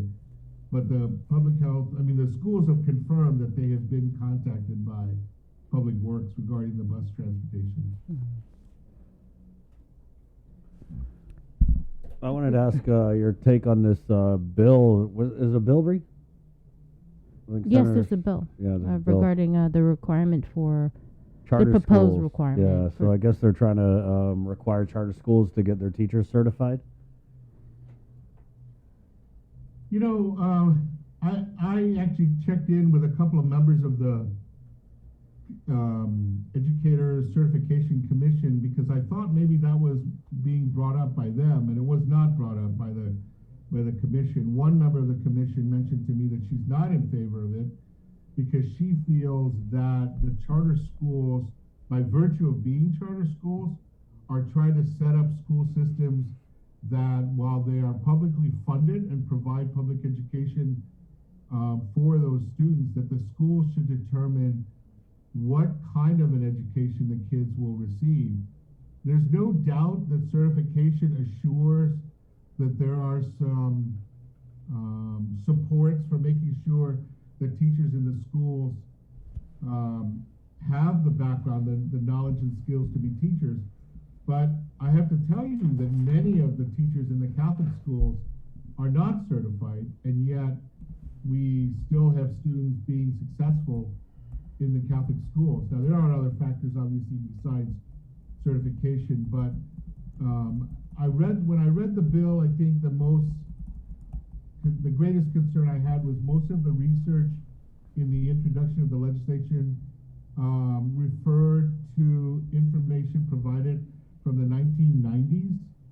And most of that research might be out of date because that was when charter schools were just starting, and or at least most of the charter schools were just starting. So I think that maybe one of the things that needs to be reviewed is there actual data showing that the certification of teachers in charter schools is a contributing factor to the success of the students in the schools, because that's the bottom line, right? And can charter school students continue to perform at least at the same level as other public school students, even if the teachers are not certified?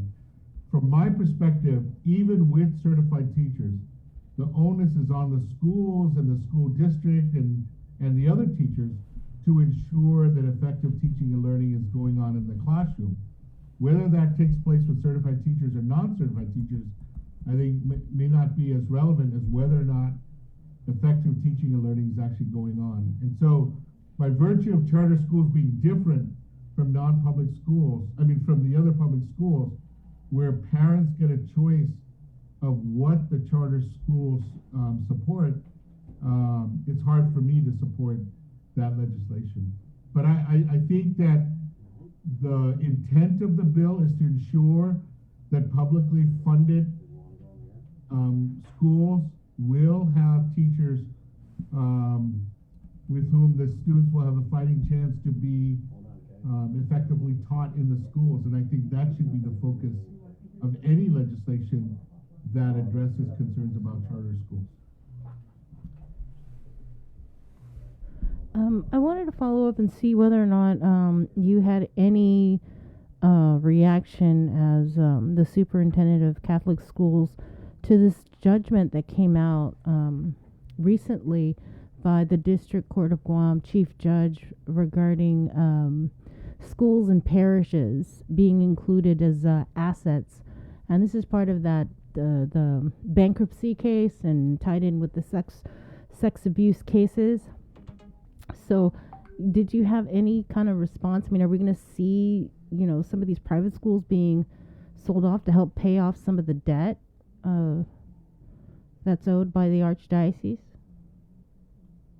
Yeah, I don't know that I obviously have gut feelings about that and feel that the schools and the parishes can be treated independent of the Archdiocese. But to be frank, I don't know enough about what the legal backgrounds are that led to the judge's decision, and so it might not be fair for me to comment on it. I will say that it will have an effect on all of us in terms of our responses to what continues to happen in the ongoing cases. But again, my lack of knowledge of the legal implications, not the legal implications, but maybe the legal background that went into those decisions, it makes it irresponsible for me maybe to say, oh, I agree with it, or I disagree with it. I will say that I think it will have an impact on the schools, and so it's for us to see what actually happens because of that. I wanted to go back to the certification because I actually had a call from a irate listener who says certification is certification. Charter schools are publicly funded, and you know, I want to say I know you're on the board for the Career Tech charter school, right? So, just I guess with your charter school hat, what would you say to that criticism that, you know, we're publicly funding these schools and the standard of teacher certification should be upheld? Again, Chris, I think that the commitment on the part of the charter schools, as written in their charters, is to ensure that there's effective teaching and learning in the schools. Now, if it means the principal needs to be in the classroom more often because those teachers are not certified, you know, half of my teaching career, I've taught for 15 years in K-12 education. Half of those years, maybe even more than half, were spent in non-public school environments. And I have to tell you that effective teaching and learning went on. But I will also tell you that either my department coordinators or the head of the school or division chairs were always involved in whether or not I was teaching effectively. They wanted to make sure I didn't just walk into a classroom, put my feet up on the table and give the kids Xerox papers to fill out. And I think that could be the commitment on the part of the charter schools. Now, there are some things in the certification requirements that clearly ensure that students will be provided with teachers, like passing the praxis. But just having the courses that lead to certification is not a guarantee that those teachers are going to be effective. I think the proof is in what happens when those teachers are in the classrooms. And I think that's incumbent on the charter schools to ensure that when students walk into a classroom, that the teachers know what they're teaching, they know how to teach, they know how to address students' needs, they know how to assess the students so the students will get the best education. The same way certified teachers could do it, it would be irresponsible to say that all certified teachers do that.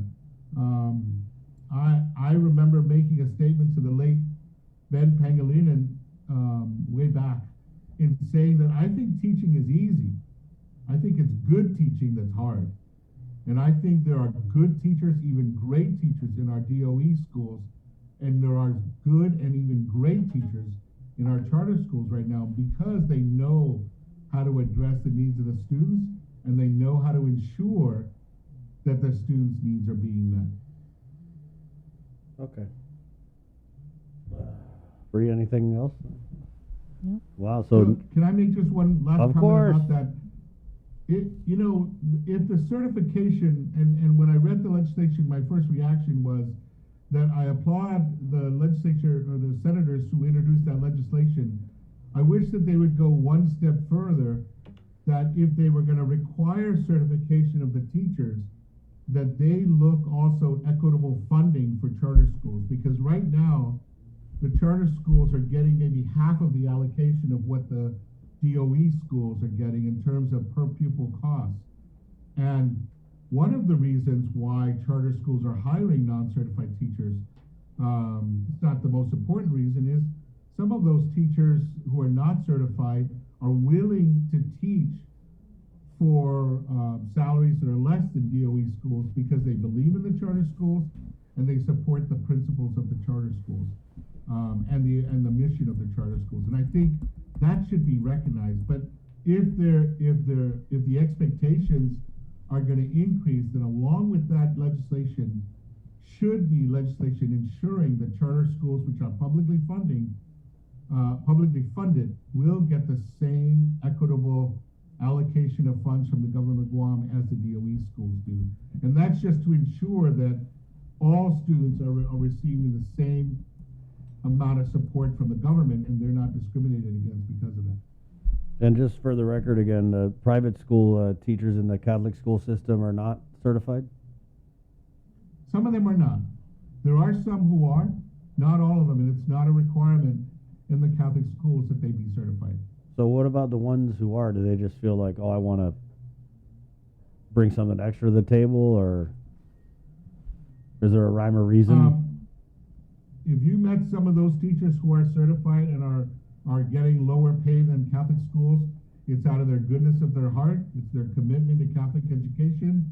Some of them are retired Guam teachers, DOE teachers, who've decided that that's one way of continuing their careers, but the salary is not important. Many of the teachers in the Catholic schools make the sacrifices because they believe in what the school offers, and like being part of a community that's committed to Catholic education. Thank you, Juan. Appreciate it. And good first day of school going out. That FD starts Monday, right? A week from today. Correct. Okay. On the 2nd. All right. Okay, Doc.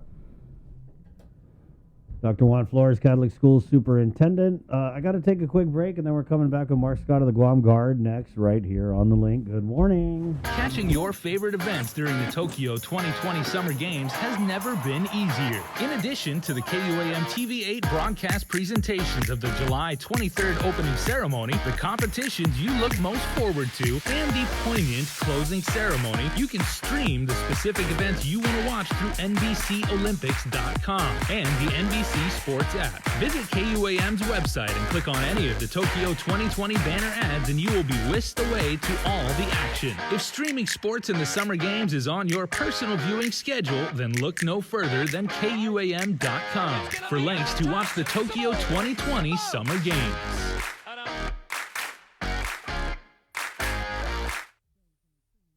Get through the work week with a special office party from Uno Go and participating restaurants. Every week, we're delivering lunch from a local dining partner to one lucky office for up to 15 people. For a chance to win, all you have to do is 1. Register as a user on the Uno Go app or website. Existing registered users may be entered as well. 2. Follow us on Instagram or Facebook. And 3. Send us a message with your name, contact email, and phone number, your office, and its location. We'll draw a winner every Friday on the link on Breeze 93.9 FM on KUAM TV 11 and streaming on Facebook Live, and coordinate the day of your choice for lunch to be delivered the following week. We'll also feature your office celebration on KUAM News every Friday. Put smiles on your co-workers' faces and enter today. Open to Guam residents only. Conditions apply. See the Uno Go Guam Facebook page for details. Thanks to our participating restaurants, Beach and Shrimp, Lone Star, Jamaican Grill, Ajisen, Sing's Cafe, Pika's, and the Sheraton Laguna Guam Resort.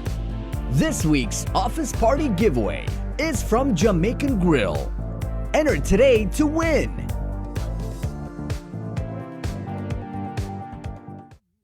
The relationship between Guam and Manila, Philippines is undeniable as we share similar cultural traditions, history, and heritage. With generations of Filipinos calling Guam home, KUAM presents a monthly look at the capital city, featuring in-depth and engaging interviews on everything from medical tourism to new business and government leaders. Veteran newscaster Nestor Lecanto delivers Beyond Our Borders. This special program is brought to you by KFC.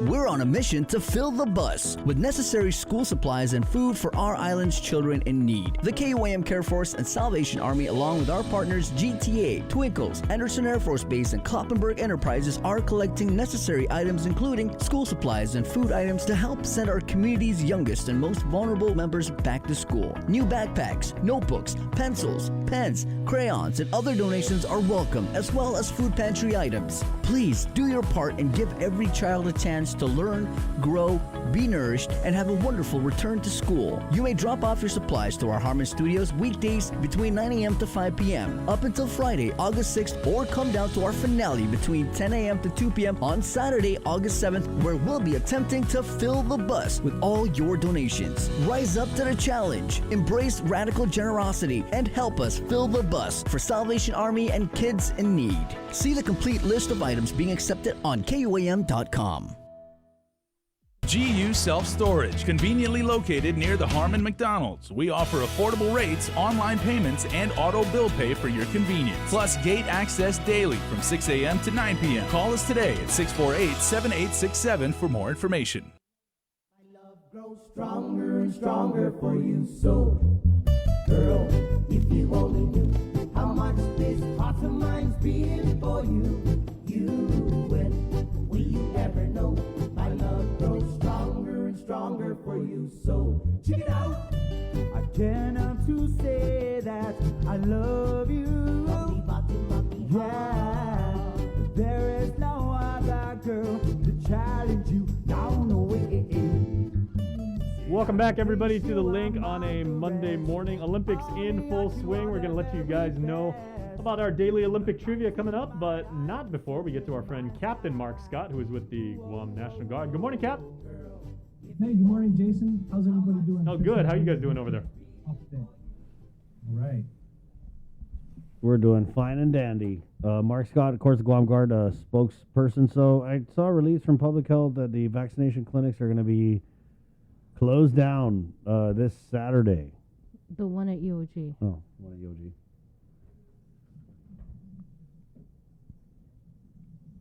So that's it for you guys, or what? I know there's an implied question in there, Chris. I was just letting it hang. With it. Yeah. So what's up with that, right? That's the question? Yes. Yeah, well, thanks. Yeah, it's about that time, you guys. We've been in the COVID fight for about 16 months now. And as you know, the Guam National Guard is kind of like the help button. We'll come into play, we'll get activated in times of need, in times of crisis. And then when things seem like they're under control and the agencies of the government of Guam can manage, it's time for us to gracefully bow out and return to our normal operations. So that's what we're seeing. The field house on Saturday was our last day of operational control. We're still there. We're working together with public health still, but it's back under public health control. So they have some plans moving forward. They're going to continue vaccinating. I think they're also going to implement a back-to-school vaccination program too. But it's really their show now, and we're just going to be there to support for the next couple weeks until it's time to close it down. Right, so the announcement was that the UOG Cabo Fieldhouse would close on July 31st, but you were mentioning that in terms of operating and being in control of the UOG vaccination clinic, that was handed over to Public Health officially this past Saturday. Yeah, that was our last day of operational control, Bree. And like I said, we'll still be there. There's a left seat, right seat period, similar to what we do in the military, where we just won't drop the operations without ensuring that whoever comes in next is able to take it over smoothly. They're familiarized with the operations. A little bit of training. I want to say, even though the folks at Public Health are more than capable and they need minimal training, right? Just to make sure that there's a smooth transition. We'll be there for a couple days. We're also going to be continuing our strike team operations to be able to reach out into the community for companies or agencies with over 50 people that would like to have a visitation from one of our strike teams. Just get in touch with us. There's a phone number I can give. We're also on social media, or just reach out to us somehow. And we'll still be doing other operations such as the quarantine facility too. Oh yeah, that was my next question. What's the status on the quarantine, the QFAX? Yeah, so thanks, Chris. There's a lesser footprint there now, with the travel restrictions and all of that being lifted if people come in with vaccinations and stuff like that. So there's less people compared to the hundreds and hundreds we had months ago. There's only about 20 to 30 people in that quarantine facility on an average day now. So we're also looking at retrograding or withdrawing from those operations here soon too. The orders for our people run out at the end of the fiscal year. So sometime prior to that, we'll be doing the same thing that we're doing at the field house, which is transitioning it over back to either the government of Guam or the hotel itself. Wow, so we could see a resurgence of the quarantine angels, Bree? I don't know about quarantine angels. So 20 to 30 on average at the QFAC where you guys provide support. Do you guys provide support over at ISOFAC still? Yeah, still there. We have the isolation facility. Just again, Bree, it's just a minimal footprint, some administrative stuff. What's the We average? don't actually go in. Yeah, we don't go in. I think public health is the one that goes in actually and checking people. How Over many? there for How many people on average body stat. would you say are over at the Sorry? ISOFAC? How many on average are over at the ISOFAC? That's a good one. I have to get back to you on that, Bree. I don't have it with me offhand, but I can just text you later and find out. But you know, we've been seeing over the past couple months a trending down, not just in infections, but in hospitalizations and things like that. So I would say that it's a lot less than we've seen in the past, for sure. What do you think? It's like 1 or 2 or -3? So if it's -3, that's got to be a good thing, right? Yeah. So you guys haven't been informed, like operationally, of any effort to move the QFACs and ISOFAC? The effort, yes. You know, there's always ongoing talks, Chris, and you know, I'm sure that the transition team wants to do things right. But just like our first general order that we learned on our first day of basic training, it goes, what's the first basic order? See, that's what I get for going to basic training 20 years ago. But I will guard everything within the limits of my post until properly relieved. Did I say it right? Thanks to my interns, by the way. We have our GDOE and DYA interns who just made their money for the day. Are they ROTC kids? No, actually, Christian here recently enlisted in the Guam Guard. Say hi, Christian. Yeah, and Kara here is just maybe thinking about joining the Guard someday, but Right, no right. ROTC yet. What about this training, Mark? It's pretty packed down in Tumon with the military personnel. I'm guessing from not just from America, but also I saw some Japanese military. Yeah, Chris, there's all kind of stuff going on here this summer. Probably the biggest one is called Exercise Forager 21. And any history buffs out there might remember Operation Forager was actually the World War II operation of Pacific island hopping by the Allies to go and retake the Pacific, reclaim Guam. And named after that is Exercise Forager 21, which is what we're seeing today. There's a lot of folks here from all over the place. Yes, other countries. The majority are from United States Army, Pacific, or USARPAC. We're not used to seeing active duty Army here so much. There's a lot of Air Force and Navy that we're used to. So the Army's here in Operation Exercise Forager, just seeing what it would look like if we had to send a bunch of people here. So yes, we have a lot of our partners here. We're supporting these missions too as the Guam National Guard. We have a unit up helping feed out of their containerized kitchen up in Northwest Field. A forward support company is giving breakfast and dinner to about 1,000 folks a day. We got some of our truck drivers and mechanics helping with logistics, moving containers around and so forth. And we even have some of our space here on our National Guard complex being like rented out. I wish we were actually renting it. We're letting some of the people use some of our space here for their headquarters. So So we're engaged, we're involved, we're shaking hands with our regional partners, and it's a very exciting time. It sounds like a kind of a support role, but are there any parts of the Guard that are like actively doing the training with whoever's here doing the training? No, it's mostly just support function for now, Chris. You know, this is the first time that this exercise has been done in a long time. But I will say this, that the name of the Guam National Guard, even though its reputation has been pretty great for quite some time now, it's even growing. We've been getting visitors here from, like I said, USARPAC. We had Major General Neal visit us. We had Major General Pace from 18th Medical Command. And a lot of these DVs are stopping by and saying what a great job the island as a whole has done, the support from the community, the support from the Guam Guard. So, you know, we expect to see our role expand in the future. We expect to see being leaned on more, you know, with exercises like this and having a more, I guess, relevant role as a regional partner. In fact, I want to say a quote that Major General Pace said from the 18th Medical Command when he was here a few days ago. This Major General Pace is one of the medical two-star generals who helps us write doctrine, and he helps contribute to the playbook for responding to pandemics. So having seen what Guam did as a whole, not just the Guam Guard, but the island as a whole, he said Guam, what did he say again? You got to help me out. He said Guam has set the standard on how to actually respond to a pandemic nationwide. And they're using us as an example of how to do it right. So that's real kudos to all of us, right? The people of Guam, the agencies of the government of Guam, the Guam Guard, and the people who did the right thing for the past 16 months to keep each other safe. We did a great job, and people know it. So kudos for that. Well, thank you for that, Mark. Bree, anything in closing? What about Operation Allies Refuge? Heard anything? Operation, which one? Allies Refuge. Captain, you might know it's about the outgoing Afghani interpreters and other support staff there in Afghanistan. No word. So we have had our internal meetings to see how we could support.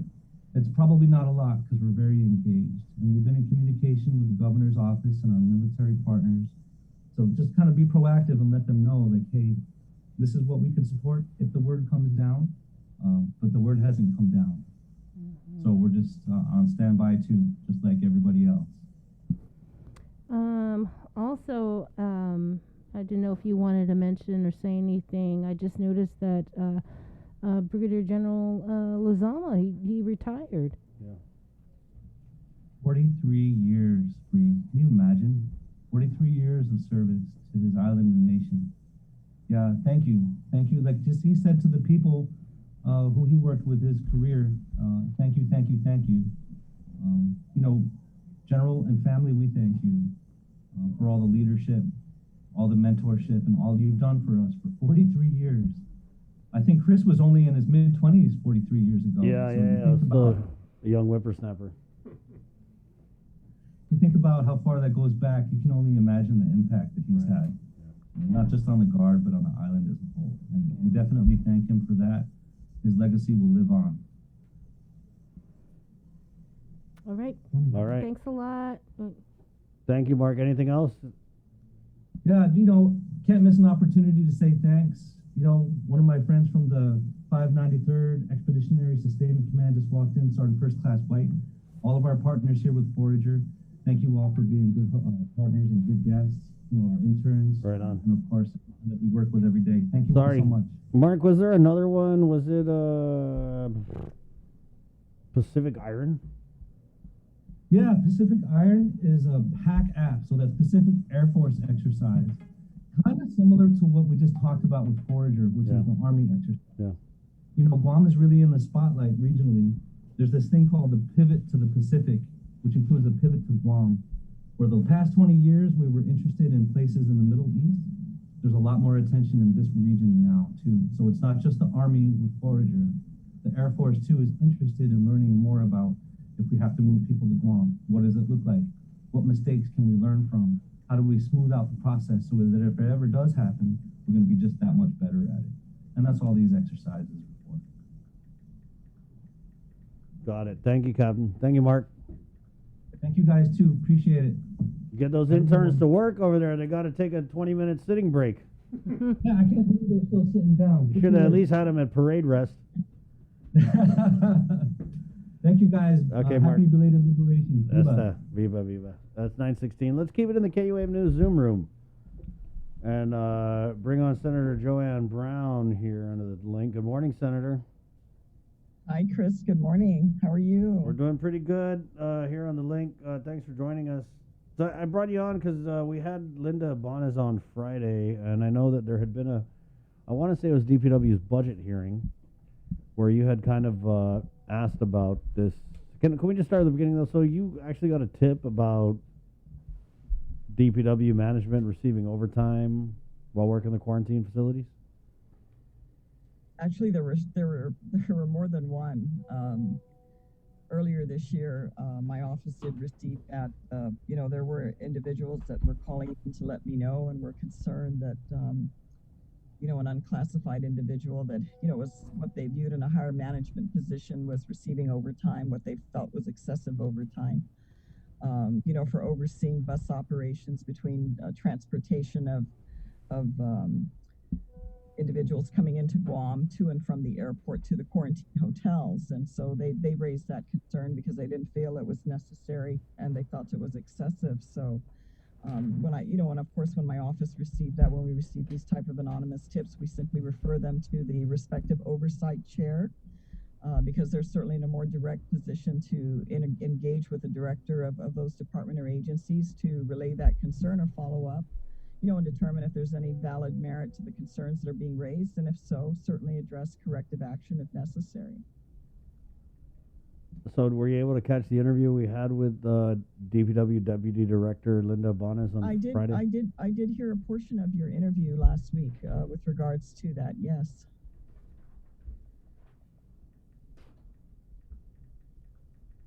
Did you have any reaction to it?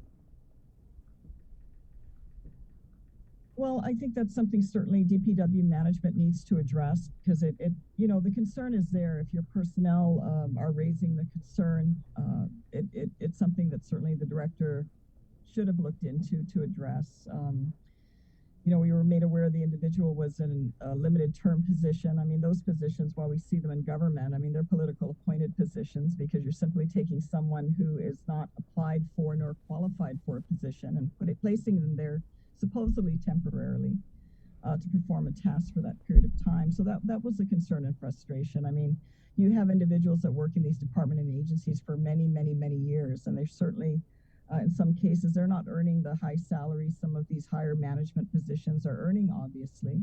I mean, and in a department or agency, aside from the director, a deputy, if it's allowed, and maybe the director secretary position, normally all the other positions in GovCom agencies should be classified unless there's a specific reason as to why they're not.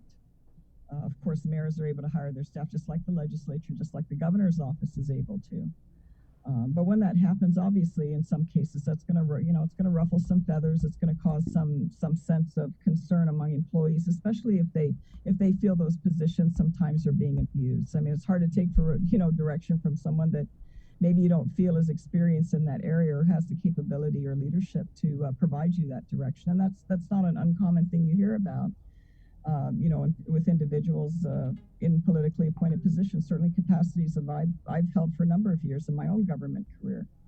But yeah, I mean, that's something the director I wish could have addressed. I wanted to know if you had any reaction to this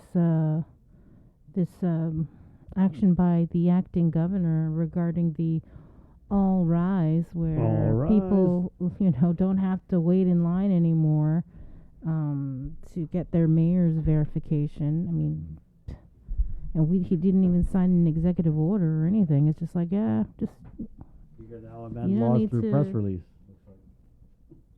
Well, it's really, really unfortunate with this whole situation with this RISE Act. I was not in the previous legislature when this was passed, but nevertheless, it was passed. It became law. It's been sitting. We're now, 7th month of the year, going into the 8th month. I think we can all agree that this issue's been long-standing. I mean, the policy decision has already been made that these funds need to be paid out, certainly to those that are most in need in our community that are waiting for these funds. And right now, I mean, we got to get beyond the popularity contest here and who's going to take credit and who's the big hero of the day here, and start addressing the process so that we can help facilitate to those that are the most needy in our community to be able to get these funds. Because we're talking about a one-time payment. It's not something that's going to be consistent, but certainly every penny counts. When you need the money, it counts. And just having to go through this rigmarole of this whole process of confusion and making it more difficult one way or the other, and then everybody racing to try to get credit for it, who's going to get the acknowledgement for facilitating getting this money out to the people. I mean, it's frustrating.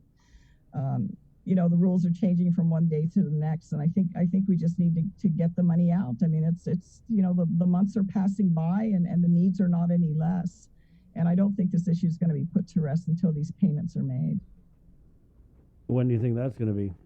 That's the That's the multi-million-dollar question. I mean, it shows you how, how challenged our government can be and our executive branch and, and not working collectively in the government to help facilitate how we can move these issues forward. I mean, the fact also that we don't know how the, be it 500 plus or 600 plus million, whichever figure you're looking at, here we are again, we're well into past half of the year. And we still don't have a clear picture of information from the administration on how they are going to address prioritizing the expenditure of these funds.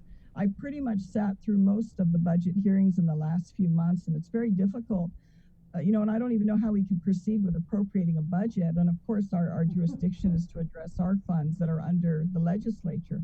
But nevertheless, I mean, we're going through some challenging times. We should be able to have an idea of what it is the administration wants to pay out. Where are they prioritizing those funds, be it in public health, at the hospital, law enforcement?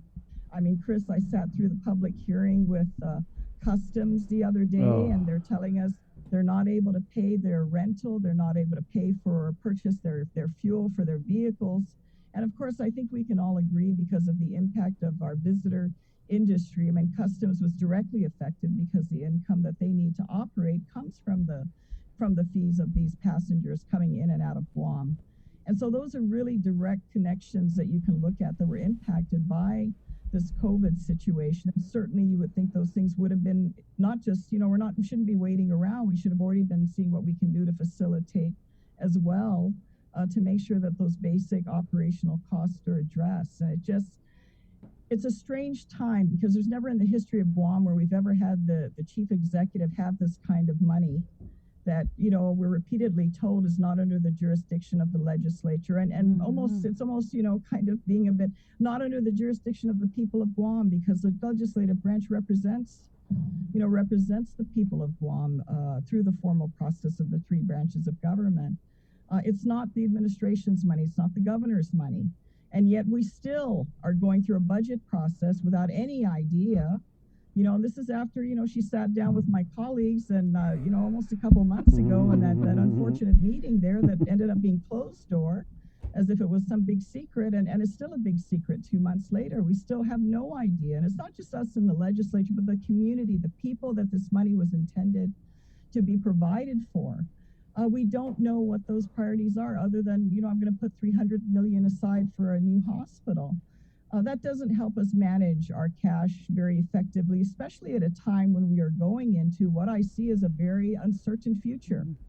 And I'm not saying it just because, we want to say, the gloom and doom, but right now, looking at the realities of where our economy is, if we strip out all the federal funds we've received since this pandemic started, we are in dire straits economically. If we are simply to depend on our current ability to generate revenue minus the federal money, we're in a very difficult situation. And that's what we're heading into. And I'd like to have a sense of comfort. I'm sure more importantly, our people want to have a sense of comfort to know what is going to be taken care of in the interim. And hopefully our visitor industry will be able to build back up. And this virus is something that can be more manageable so we can get about as close to what the new normal is and functioning again. So that we can, get on with our lives, which I think is what we all want to do. But to have no idea up till now, to have that so like it's a big, closely guarded secret, and we're all waiting with bated breath to find out how that money's being spent. I don't know if it's earning interest somewhere, as a lot of our people are thinking. But when you let things go this long and you don't provide that information, and it's such a cloud of secrecy over it, how are people going to feel about it? Of course, they're not going to feel comfortable. They're going to have a big question mark in their minds, as we all do. With where are we going with this? Because this is not the governor's money, it's the people's money. And I think we all collectively have a right to know how is that money going to be spent. You were I think you were the only one who didn't go to that meeting, the secret meeting or the closed door meeting at Adelup. Did you tell your colleagues? I mean, I told you so. I had planned, Sabrina, I had planned on going to that meeting. I mean, we can have disagreements. I've been in this, I've been in this business a long time. I'm up to year 33 now, so I'm not a new kid on the block by any means. And I served with Governor Liu for quite a number of terms in the Guam legislature and worked with her on quite a number of projects and legislation. So I certainly have no problem meeting with her, even though we certainly agree on certain other issues. And I had intended to go to the meeting. I mean, I'm just a few minutes away here in Agania to have, been able to head over there. But when I was checking to find out, because I had heard actually through media sources, I was listening on the radio, I was hearing it announced that the meeting wasn't going to be a closed door meeting. I thought, wow, that's not a good idea. And I had planned on going, and up until just a few minutes before the hour, when I was getting feedback that the meeting was closed, I just thought, wow, I don't think that's a good idea. I mean, very much my agenda is to try to facilitate as much attention and bring the light and transparency into our government, because a lot of not so good things happen when we're not upfront about it. And I just, it was a last minute decision. I just thought, no, I don't think I'm going to go down there. So we can talk how we're going to spend $600+ million all in secret. I just don't think that would be the best thing to do. And so that's the reason I didn't go. But I had intended, I had confirmed to attend. But yeah, that's unfortunate how that turned out. It would have been a total non-issue had the public and the media been allowed to sit in, even if you weren't even allowed to ask questions, but allowed to sit in and hear the proceedings and the dialogue. Then there wouldn't have been any controversy. But, I feel for my colleagues because, our speaker was able to bring us together to come to a consensus, at least a general consensus of recommendations of how we think the money can be best spent to assist our people through the government. And, they went down there and showed their cards and were left hanging. And we're still hanging 2 months later. I don't know. How did it get to this point, though, Senator Brown? Do you think it was... I like to think of it as like the governor, I think, pushed and pushed and pushed. And, when she found out she had superpowers in this pandemic, I mean, she has her votes down in the legislature. It just kind of seems like she pushed and pushed and pushed and then just ran over the legislature. And now we're at this point where you guys had a plan. You had your public hearings on the plan. We haven't even heard anything from the communications team, from the digital engagement supervisory management team, from the governor's Facebook page, from the acting governor. We just haven't heard. No pretty messages. There's no pretty Facebook messages. There's no pretty Facebook video. There's no Instagram video. There's literally, outside of I want to spend $300 million on a new hospital, that's like all we've heard. And the thing that gets me is like we're bitching about this RISE Act when there's other things in this American Rescue Plan, like the premium pay. There's a whole bunch of other ways that could provide direct assistance to our people who are going to need it in a couple months. Or, sooner. They needed it a couple months ago. Yeah. But we don't hear anything. Well, and that should be our focus, is how can we bridge over, because when you look around the world and what's going on, in many circumstances, we're doing a lot better. We don't need to look too far to our neighboring islands to even see where Guam is in this whole situation, where we're receiving the kind of money that we are receiving from the federal government. We have an obligation, a responsibility to properly manage that and certainly get it out to its intended purpose, what was intended for the use of the money to help facilitate for our people. And we need to do that. It comes down to a breakdown in leadership. The fact that we're not able to sit down collectively, if we can't do it during a time of crisis like where we are right now, and certainly, some can argue, well, we're at the tail end of it. I certainly hope so. I hope we're at the tail end of this pandemic, and that we are going to be able to get the immunity that we need in our community so that we can get back to some sense of normalcy in our lives. But if we can't do this during these times of challenge and crisis, when does it matter? It's not the ceremonial things. We're all smiling and holding hands, and that's nice, but that's not where it matters the most. Really, where the rubber meets the road is during these times of challenges, so that while we may disagree on things, but that's where you get it out. You put it on the table and you see how you can work towards consensus. That should be the focus. I don't know what it is. I've always wondered, is it, a different altitude up there at Adelup, that sense of importance sometimes that seems to come and sometimes abused with that position with certain individuals that get there. They kind of lose track of putting their feet in the ground and dealing with the day-to-day realities because they think that their way is better, or, they're the greatest leader to come along. I don't know what it is. but it doesn't help our community while we're arguing back and forth about these questions. And for us, we're in the dark. We're literally in the dark with the rest of the people of Guam, and knowing how are these funds going to be used and how soon can they be facilitated. I mean, of course, we want to make sure there's no misuse and abuse of this money. But at the same time, we need to see how do we facilitate and get it to where it needs to go so that we can hopefully recover from this circumstance and this situation and move forward. I think we all want to. We hope, we can sit down and reminisce a few years from now and go, gosh, remember when we went through that pandemic? And not suffer more consequences. Bad enough, we've had our people who've had health issues, some that while they've even gotten through it, still are trying to recover because some of them have more long-lasting impacts on their health as a result of it. And even those that we lost as a result of this pandemic. We can't lose sight of the realities of that because all of a sudden we've got all this money here, but we're still waiting to figure out where's it going to go because we still haven't heard from the governor. It's a very unusual circumstance where we have a chief executive that has this much money as a result of federal government providing it, and really so little engagement with the rest of us on how that money, which was intended for our community, intended for our people, is going to be spent. I mean, there's something very wrong with that. I don't know where you're going to get. I mean, she asked the legislature to show its cards. The legislature, we showed our cards, and we're still sitting here, at a disadvantage because we put forward what our priorities are, and we still have no clue how the administration is going to move forward as the days continue to go on, the weeks continue to go on, and the months continue to go on. And we got this constant banter. I mean, there's nothing to be gained by any of this. And I think the sooner we hear how this can be facilitated, how do we get the RISE Act money out? And certainly more importantly, how do we address the remainder of the federal funds that have been transferred to our government? How is that going to be prioritized? Other than keep telling us, you don't get to decide. You don't get to decide. I get to decide. Well, where's that going to get us? Because it's really not the governor's money. And you think when you have that much money in your hands, you want to make sure you can tell people how it's going to be spent so they're not speculating.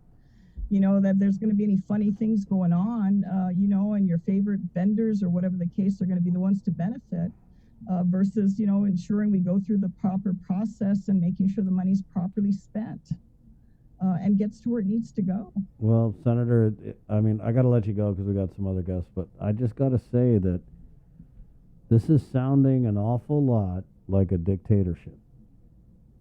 And I've heard it from, a bunch of people that, what else is it? Chris, I was told a long time ago, and it's something I tell people because I thought, wow, there's a lot of merit. There's a lot of merit to this. And I always keep it in the back of my mind. And I've been fortunate over the years to be in positions of leadership in this government by the grace of the people, and certainly the two governors, Governor Atta and Governor Calvo, that have appointed me to leadership positions in departments. And it's one basic thing I always keep in mind is if you really want to know what someone is made of, give them power and see how they use it. And I always keep that in mind because that keeps me grounded. If you have that opportunity by the grace of God and by our people, to be in such an important position, be it the legislature that I've had the opportunity or running a department, is how do you use the power that you have? Do you use it to be responsible and ensure that the operations you have under your jurisdiction are being properly executed? Or do you become a sense of, oh, gee, it's all about me and I got my big nameplate and I'm so important and I drive my big car, official to work and, I get my 5-hour lunches. You really need to look at that and make sure that you stay grounded because to me, it's we're caretakers for a time. This is not ours. We don't own it. We don't own the position of authority that we're given. It's given to us for a time and we're caretakers for a time. And we need to be responsible in how we manage that for the time we have it, because we only have it for a time. Thank you, Senator. It's constant bantering back and forth about, who's got what, who has the power to do what, really doesn't help our people. Well, it's better than banging our head against the wall. A little bit better. Well, I hope we're not going to do that. We just wait. We're put in a waiting game, and we really shouldn't be. We should have been openly dialoguing so that we have consensus. I remember the days, and I've seen it with some of our older politicians. While they've had moments also of tremendous disagreement. I remember the likes of Senator Frank Santos and Joe Atta, who were from total political, one Democrat, prominent Democrat, one very prominent Republican. But boy, they could still sit down and have a conversation and still break bread and still work together on collective issues. And we don't see that as much anymore. We don't see that that kind of engagement. And it's needed. You're not going to get anywhere being isolated, be it isolated out of the loop or us isolated down at the legislature, where we're not going to get anywhere. We're not going to be able to move forward the public agenda by doing that. And even if we disagree, it's healthy. It's healthy to disagree. But we need to be engaged. And I really don't see a lot of that engagement happening with regards to what is the most significant, largest single financial resources that have ever been put in the lap of any governor. And if anything, she should be going out of her way to disclose that and provide that information so that public doesn't question. I mean, you just saw the public auditor come out a week ago with how the whole issue of procurement, with how the hotels were procured at the beginning of the pandemic.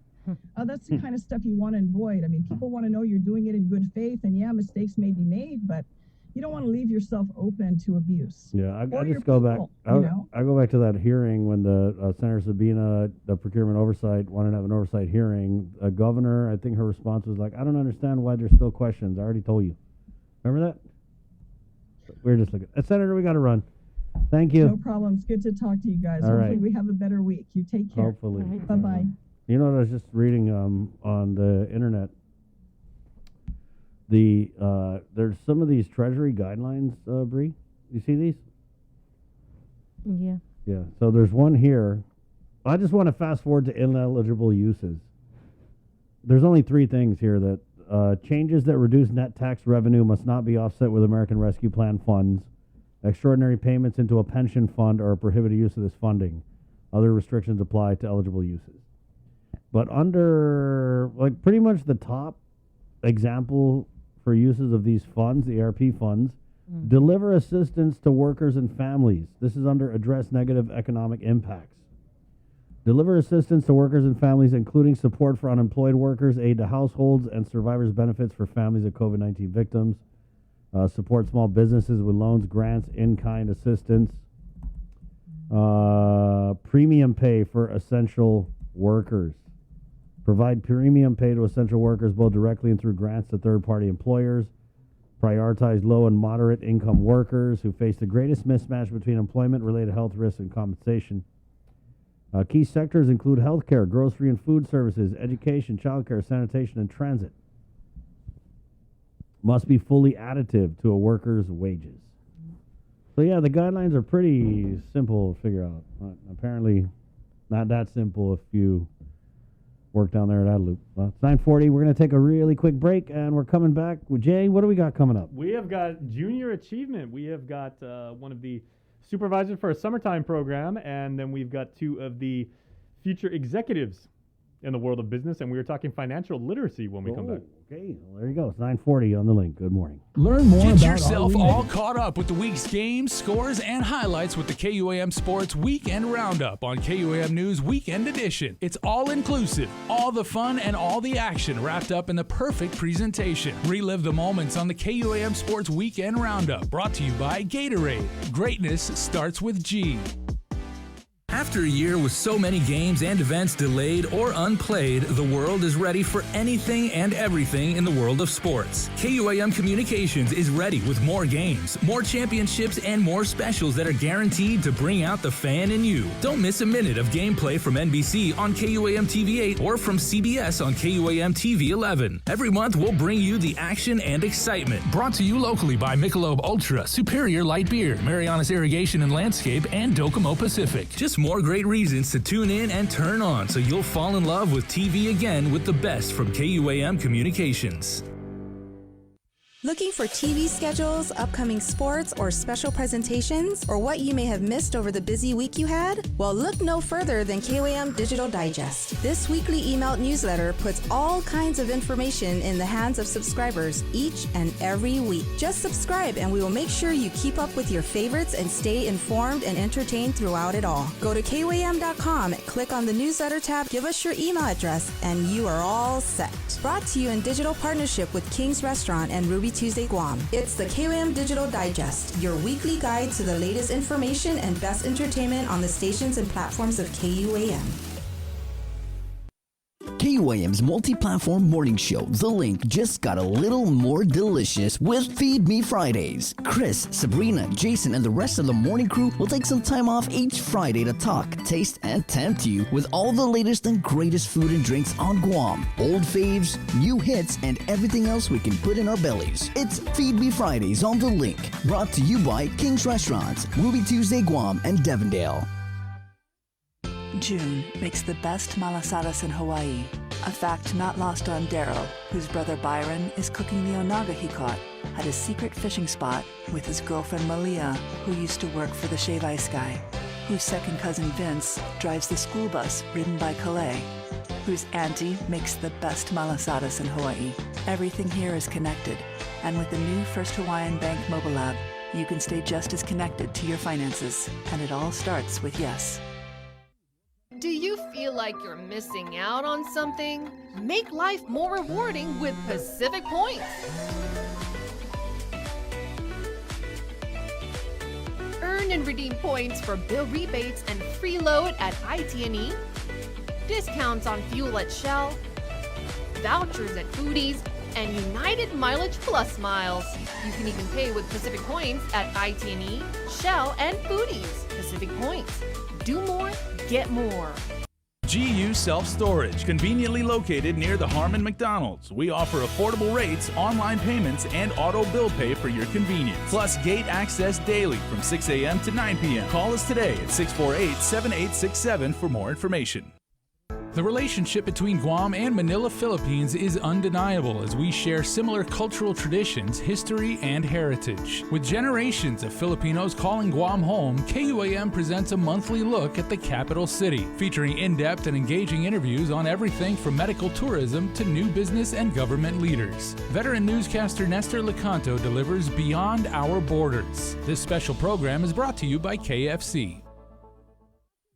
The Culture Club returns to KOAM Digital and KOAM News Weekend Edition, highlighting Guam's young artists, activists, and crafters as they work to protect, preserve, and promote our Chamorro culture. Watch this weekly feature on the digital platforms of KOAM News Weekend Edition, brought to you by Hanum. Get up and move, Guam! Join the mayors of Talifofo and Inilahan for Haan and Minagov, a great day to celebrate the reopening of our island at the Valley of the Ladi, Saturday, July 31st from 10 to 5 p.m. Local artists, farmers, and Guam-made products will be on hand while you enjoy performances from our best cultural entertainers and musicians. Enjoy the finest food that Southern Guam has to offer. Help us open our newest attraction, the Micronesia Cultural Village. Tickets can be purchased online at valleyoftheladi.com. Haan and Minagov is brought to you by the Guam Visitors Bureau, Guam Economic Development Authority, Valley of the Ladi, Jungle Riverboat Cruise, Kloppenberg Enterprises, Para Ipribetsu Itautauta, the Guam Brewery, Island Beverage Distributors, and the stations of KUAM. KUAM Digital presents a series highlighting the wide array of talents on our island. Whether they're a standout gamer, extreme athlete, performer, or have a unique skill to show off, we're showcasing them every month on Wow Factor. Brought to you by Mountain Dew. Do the do. Catching your favorite events during the Tokyo 2020 Summer Games has never been easier. In addition to the KUAM TV8 broadcast presentations of the July 23rd opening ceremony, the competitions you look most forward to, and the poignant closing ceremony, you can stream the specific events you want to watch through NBCOlympics.com and the NBC Sports app. Visit KUAM's website and click on any of the Tokyo 2020 banner ads and you will be whisked away to all the action. If streaming sports in the Summer Games is on your personal viewing schedule, then look no further than KUAM.com for links to watch the Tokyo 2020 Summer Games.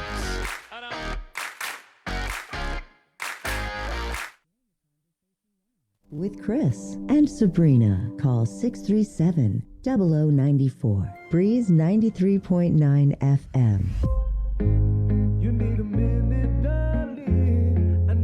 All right, welcome back, everybody, to The Link on a wonderful Monday morning. And joining us now in the KUAM News Zoom room are representatives from the Junior Achievement of Guam organization, a organization I have immense respect for. I wish I had gotten involved with this when I was a youngster because it's teaching young aspirational minds how to be effective business people, how to think critically, how to make good decisions, how to be a fantastic teammate, and how to build really, really good products. But, you know, one of the things that a lot of people, including me, forget is that there's also an economic component to this. I mean, you don't just have unlimited funds and unlimited resources to build your dream out and everything like that. You have to be smart with knowing how to make money, how to save money, and how to make money work for you. And so over the summer, JA is having a program called Economics for Success, and two of the gentlemen joining us right now, we have from the Ginef Saga organization, a student-run group, President Justin Joseph, and Program Manager Mark Wang, along with JA Guam's advisor,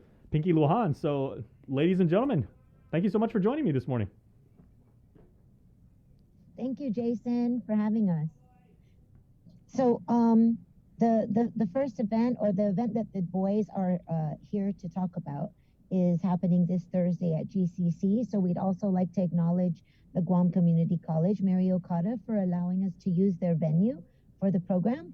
And then Mark and Justin, would you like to talk a little bit about the program itself? Yeah, I could talk a little about it. So this Thursday, Mark and I, along with two other officers from Ginef Saga, we are going to be mentoring and educating middle school students about finances and like economics, about early adult life. And we're going to be identifying their education and career goals based on their skills, interests, and values.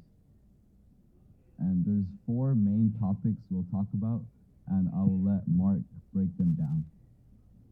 Yeah, so these when we put together this program, there's the Economics for Success. It's a program that's already kind of been implemented throughout JA's other organizations. So JA USA, JA Canada, they already have this program implemented. And so there's like a set of guidelines that we need to follow. And the ultimate really objective about economic success is to reveal the heart of a successful economic life.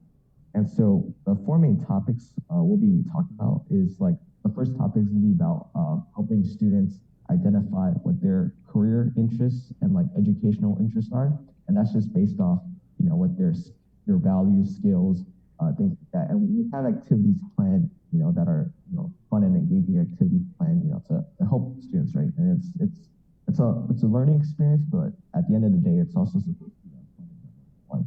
And then we'll also be kind of talking about the importance of good personal finance practices, and then also kind of just things like learning how to learning about like just very, very basic ideas of why like doing things like saving or like investing, all things like that are really important. And also, like understanding like the different risks of things. And so, obviously we're still high school students, but this program has been a great experience for us to be able to also, as ourselves, to together and also just to share our experiences as both high schoolers and also as JA participants. Mm-hmm.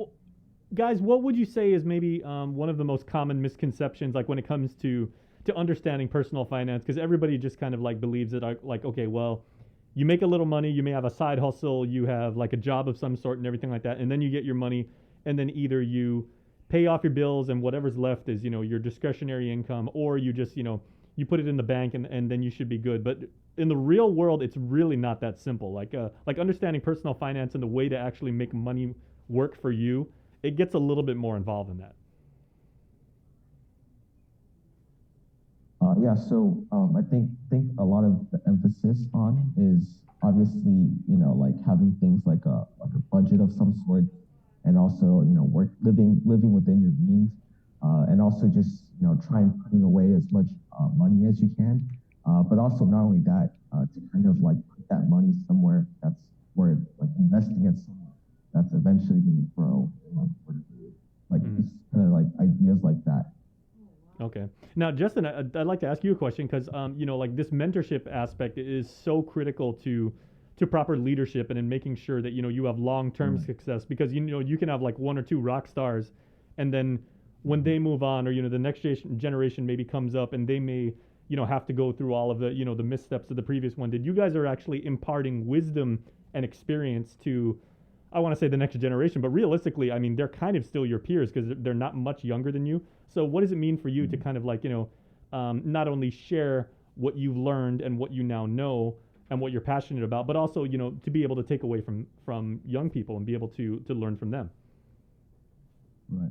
It means a lot to us, especially like we experienced JA already, like multiple years, and we want to set the path for the next generation, and like we want to inspire them and like give them information and like knowledge to help better succeed, and like in the smoothest transition possible from middle school to high school.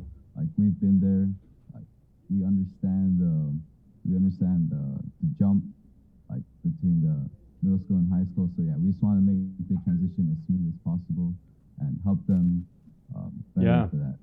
And it's in each of our DNAs as Guamanians and everything like that. We're raised from a very young age and interacting people. I mean, we know we have to give back because that's what makes us so great and everything like that. So the fact that you guys are continuing that tradition and inspiring others to do the same is fantastic. And Pinky, I just want to say, so now people are certainly wanting to take advantage of this, and there's still a few more slots left if people would like to take advantage of some of this, the benefits of this, right? Yes. So on Thursday, like I said, it's at GCC, and we're talking about the Economics for Success program, right? And you're probably wondering, why are these students being the mentors, the administrators? So there's another program that we just launched called JA Heroes. And that is where the high school students step up to the plate and actually do a mentorship program for the lower classes. So this program is for 6th, 7th, and 8th graders. It is for the middle schoolers. It is absolutely free. And you can find us on Facebook, or you can log on to our website to sign up. I think GNFSAGA also has the links up on their social media outlets as well. So you can find them on Instagram as well as Facebook. And then really, really quick, on Wednesday, we are offering, for high schoolers, we're offering a career success workshop that will be online this Wednesday. And it's just a 2-hour event. And like I said, it's free. And the first hour will be teaching high school level students how to create their resume, and that's from 2 to 3 o'clock. And then we take a little break, and then about 3:15 to 4:15 will be the interview segment where, and this is sponsored by Deloitte and Touche. So we got to also give a shout out for Title Guarantee. Title Guarantee is the sponsor for GNFSAGA, and this wouldn't be made possible without them. And they've been wonderful mentors to this team. They've been in constant communication, and although due to COVID, we do have GNFSAGA is going to go, as well as KUAM's team. They're going to go online and compete representing Guam in November during this year's Company of the Year program. So we're not quite done with the last school year that just ended, because as you know, Asia's really struggling with the pandemic, and their numbers have not been slowly reducing like Guam, right? Guam's doing so well. Well, there's another characteristic again, of us is when those of us who live on Guam is we finish what we start. Exactly. And you guys are certainly a testament to that. So, congratulations to the two of you and the rest of Team GNFSAGA. Again, you can find them on Instagram at gnfsaga.gu. Guys, you are already a success story, but at every rate, please take advantage of this opportunity to take advantage of the mentoring, get involved with JA Guam if you're interested in everything like that. It's a win-win for everybody. So, guys, thanks so much. Thank you, Jason. Thank you. All right, have a fantastic day, guys. A great virtual background, by the way, boys. Thank you. All right, have a fantastic day. We are going to get to our Cover Me song of the day right now. It's a personal favorite of mine. Our guy Jonah Hanum with his latest music video. And of course, remember, Cover Me is always brought to you by Burger King and our friends at Docomo Pacific. So here is the latest music video from our guy, Jonah Hanum. It is mid-year as I sit here in this vineyard, honey. Wine and pizza seek to ease us, finding Jesus funny. I'm a greaser in a speedster, you're the Easter bunny. Chocolates and toxicity, swapping spit and money. Never had a love like ours, no. Staying up drunk for hours, oh, laid up in your arms, yeah. Save us from alone.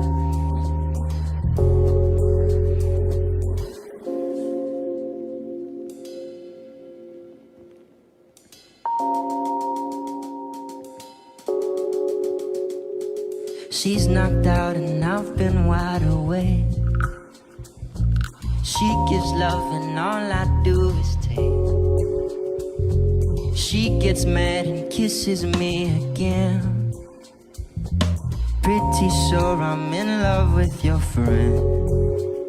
You don't love me, babe, I'm sorry. Don't be angry, you're so lovely. Please don't touch me, I'm so ugly. You don't love me, you don't trust me. Never had a love like ours, no. Staying up drunk for hours, laid up in your arms. Save us from our loves.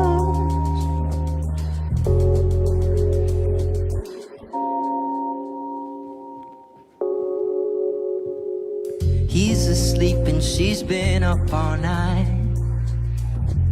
He gives love and all she does is cry. He can't really love me, yes he can. I'm pretty sure there's more behind this plan. But you don't love me, oh babe, I'm sorry. Don't be angry, you're so lovely. Don't touch me, I'm so ugly. You don't love me, you don't trust me. Never had a love like ours, no. Staying up drunk for hours, laid up in your arms. Save us from our loves. Symphonies of mystery shining through the blinds. Little baby, can't you just forgive me for giving you so much hell? Figments of your kisses only rest within my mind. Little baby, everything I put you through, you put me through as well. But you don't love me, and babe, I'm sorry. Don't be angry, you're so lovely.